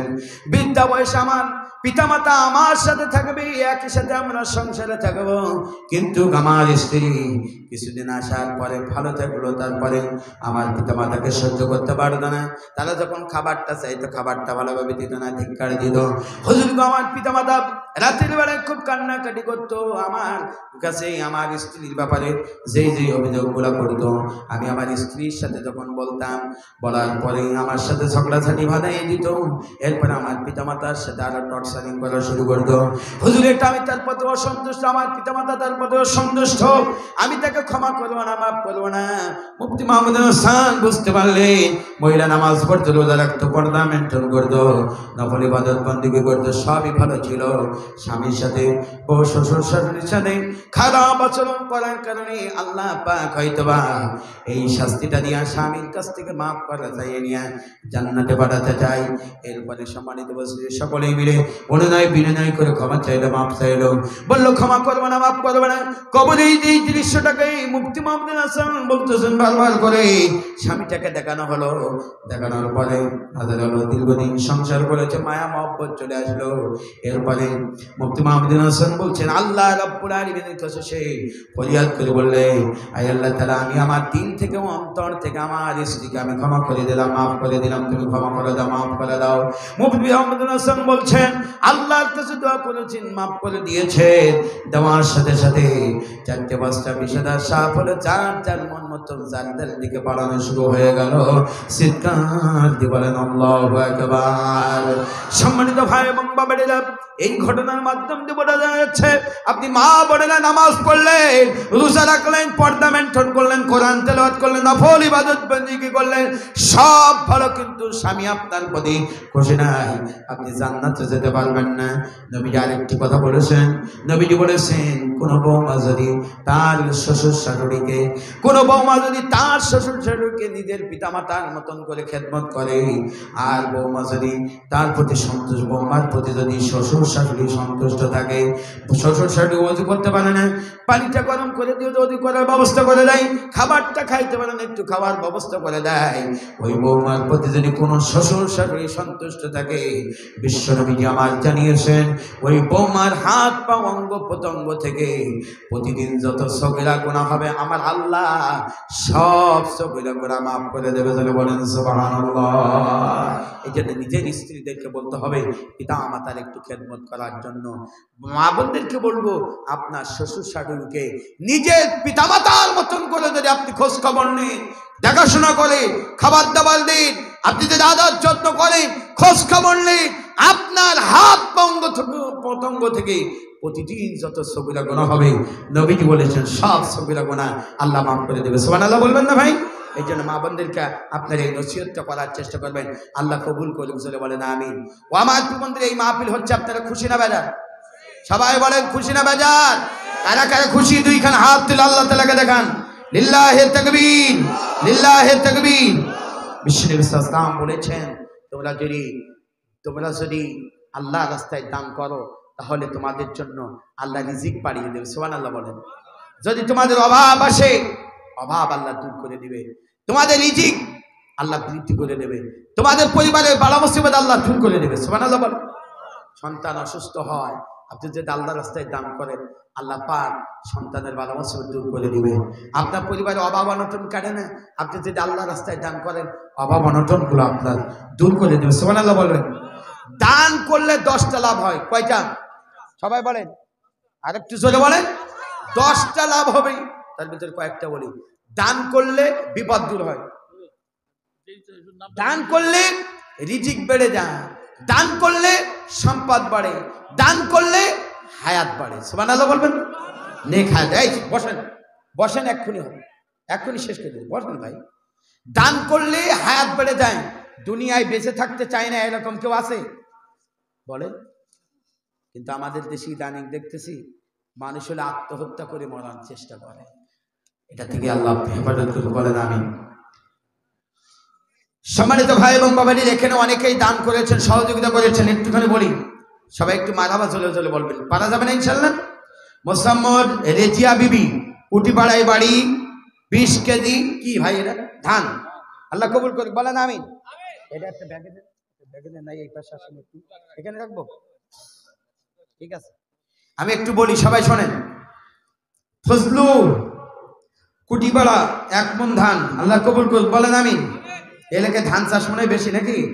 আলম, 20 ধান, আল্লাহ দান কবুল করুক। মৃত হায়দার, কুটিপাড়ায় বাড়ি, 20 কেজি ধান, আল্লাহুম্মা আমিন। এরপরে ফাতেমা, কুটিপাড়ায় বাড়ি, 1 মণ ধান, মারহাবা বলেন। এরপরে নরসাদ, মৃত নরসাদ, 40 কেজি ধান। এরপরে রোজিনা, 40 কেজি ধান। এরপরে জোসনা, 20 কেজি ধান। এই সবই তো ধান, টাকা কই? জলিল, 1000 টাকা। বসেন ভাই, সবাই বসেন, আমরা একবারেই শেষ করে উঠি। মামুনুর রশিদ, 1 মণ ধান, আল্লাহ দান কবুল করে, বলেন আমিন। মখলেসুর রহমান, 5000 টাকা বাকি, আল্লাহ দান কবুল করো। বেনামে 500 টাকা, আল্লাহ দান কবুল করো, বলেন আমিন। আল হেরা একাডেমি, তানোর 1000 টাকা, আল্লাহ দান কবুল করো, বলেন আমিন। বেনামি 500 টাকা, আল্লাহ দান কবুল করো, বলেন আমিন। বেনামি 150 টাকা, আল্লাহ দান কবুল করো, বলেন আমিন। বেনামি 100 টাকা, আল্লাহ দান কবুল করুক। বেনামি 500 টাকা, আল্লাহ দান কবুল করুক। বেনামি 1000 টাকা। বেনামি 2000 টাকা। হেলাল উদ্দিন, 1000 টাকা। বেনামি 1000 টাকা। মহিলা থেকে নগদ আদায় হয়েছে 16,775 টাকা। আল্লাহু আকবার বলে। মা বোনেরাই তো ভালো দেখছে, জাতির নেতা তোমরাই হয়ে যাবে। 16,750 টাকা মা বোনেরা দিয়েছে, আল্লাহ আমাদের কবুল করুক, বলেন আমিন। আচ্ছা, আব্দুল রশিদ, 1000 টাকা, আল্লাহ দান কবুল করো, বলেন আমিন। বেনামি 200 টাকা। বেনামি 150 টাকা। হৃদয় 200 টাকা। বেনামি 500 টাকা, আল্লাহ দান কবুল করুক। জানে আলম, 1000 টাকা। বেনামি 100 টাকা। বেনামি 200 টাকা। বেনামি 100 টাকা। বেনামি 1000 টাকা। শান্ত, শান্ত মল্লিকপুর বাড়ি, 500 টাকা, আল্লাহ দান কবুল করুক। আবু সাইদ, 500 টাকা। ভাই যে যা দিয়েছেন সকলের দান আল্লাহ কবুল করুক, বলেন আমিন। আমি মাঝখান থেকে বেশি নাই, 5টা লোক দেখতে চাই, অনলি 5টা লোক। মায়ের জন্য 500, বাবার জন্য 500, 1000 করে টাকা। 5টা লোক দেখতে চাই, সামনে থেকে এই মসজিদ মাদ্রাসার জন্য দান করবেন। দেখি একজন কেউ উৎসাহ হয়ে সহযোগিতা করবেন। জাল্লা, আমার পরিবারে বাবা আল্লাহ মুসিবত আসছে, আল্লাহ তুমি দূর করে দাও। আমার সন্তান অসুস্থ, আল্লাহ দূর করে দাও। কে আছেন বলেন তো ভাই? একজন সৈনিক চাই, শুরু করে দেন যে আমি মায়ের জন্য 500, বাবার জন্য 500। তানোর এলাকার মানুষেরা কিন্তু দানবীর এলাকা, ইসলাম প্রিয় একটা এলাকা। কে আছেন ভাই বলেন তো? যে আমি বাপের জন্য 500, মায়ের জন্য 500 টাকা দেবো। এই যে একজন 500 টাকা দিয়েছেন, আল্লাহ দান কবুল করে, বলেন আমিন। কেউ আছেন ভাই? ভেতর থেকে একজন দাঁড়িয়ে বলেন যে আমি মায়ের জন্য 500, বাবার জন্য 500 টাকা দেবো। আল্লাহ আপনার বিপদ আবার দূর করে দেবে, রিজিক বাড়িয়ে দেবে। জি আলহামদুলিল্লাহ।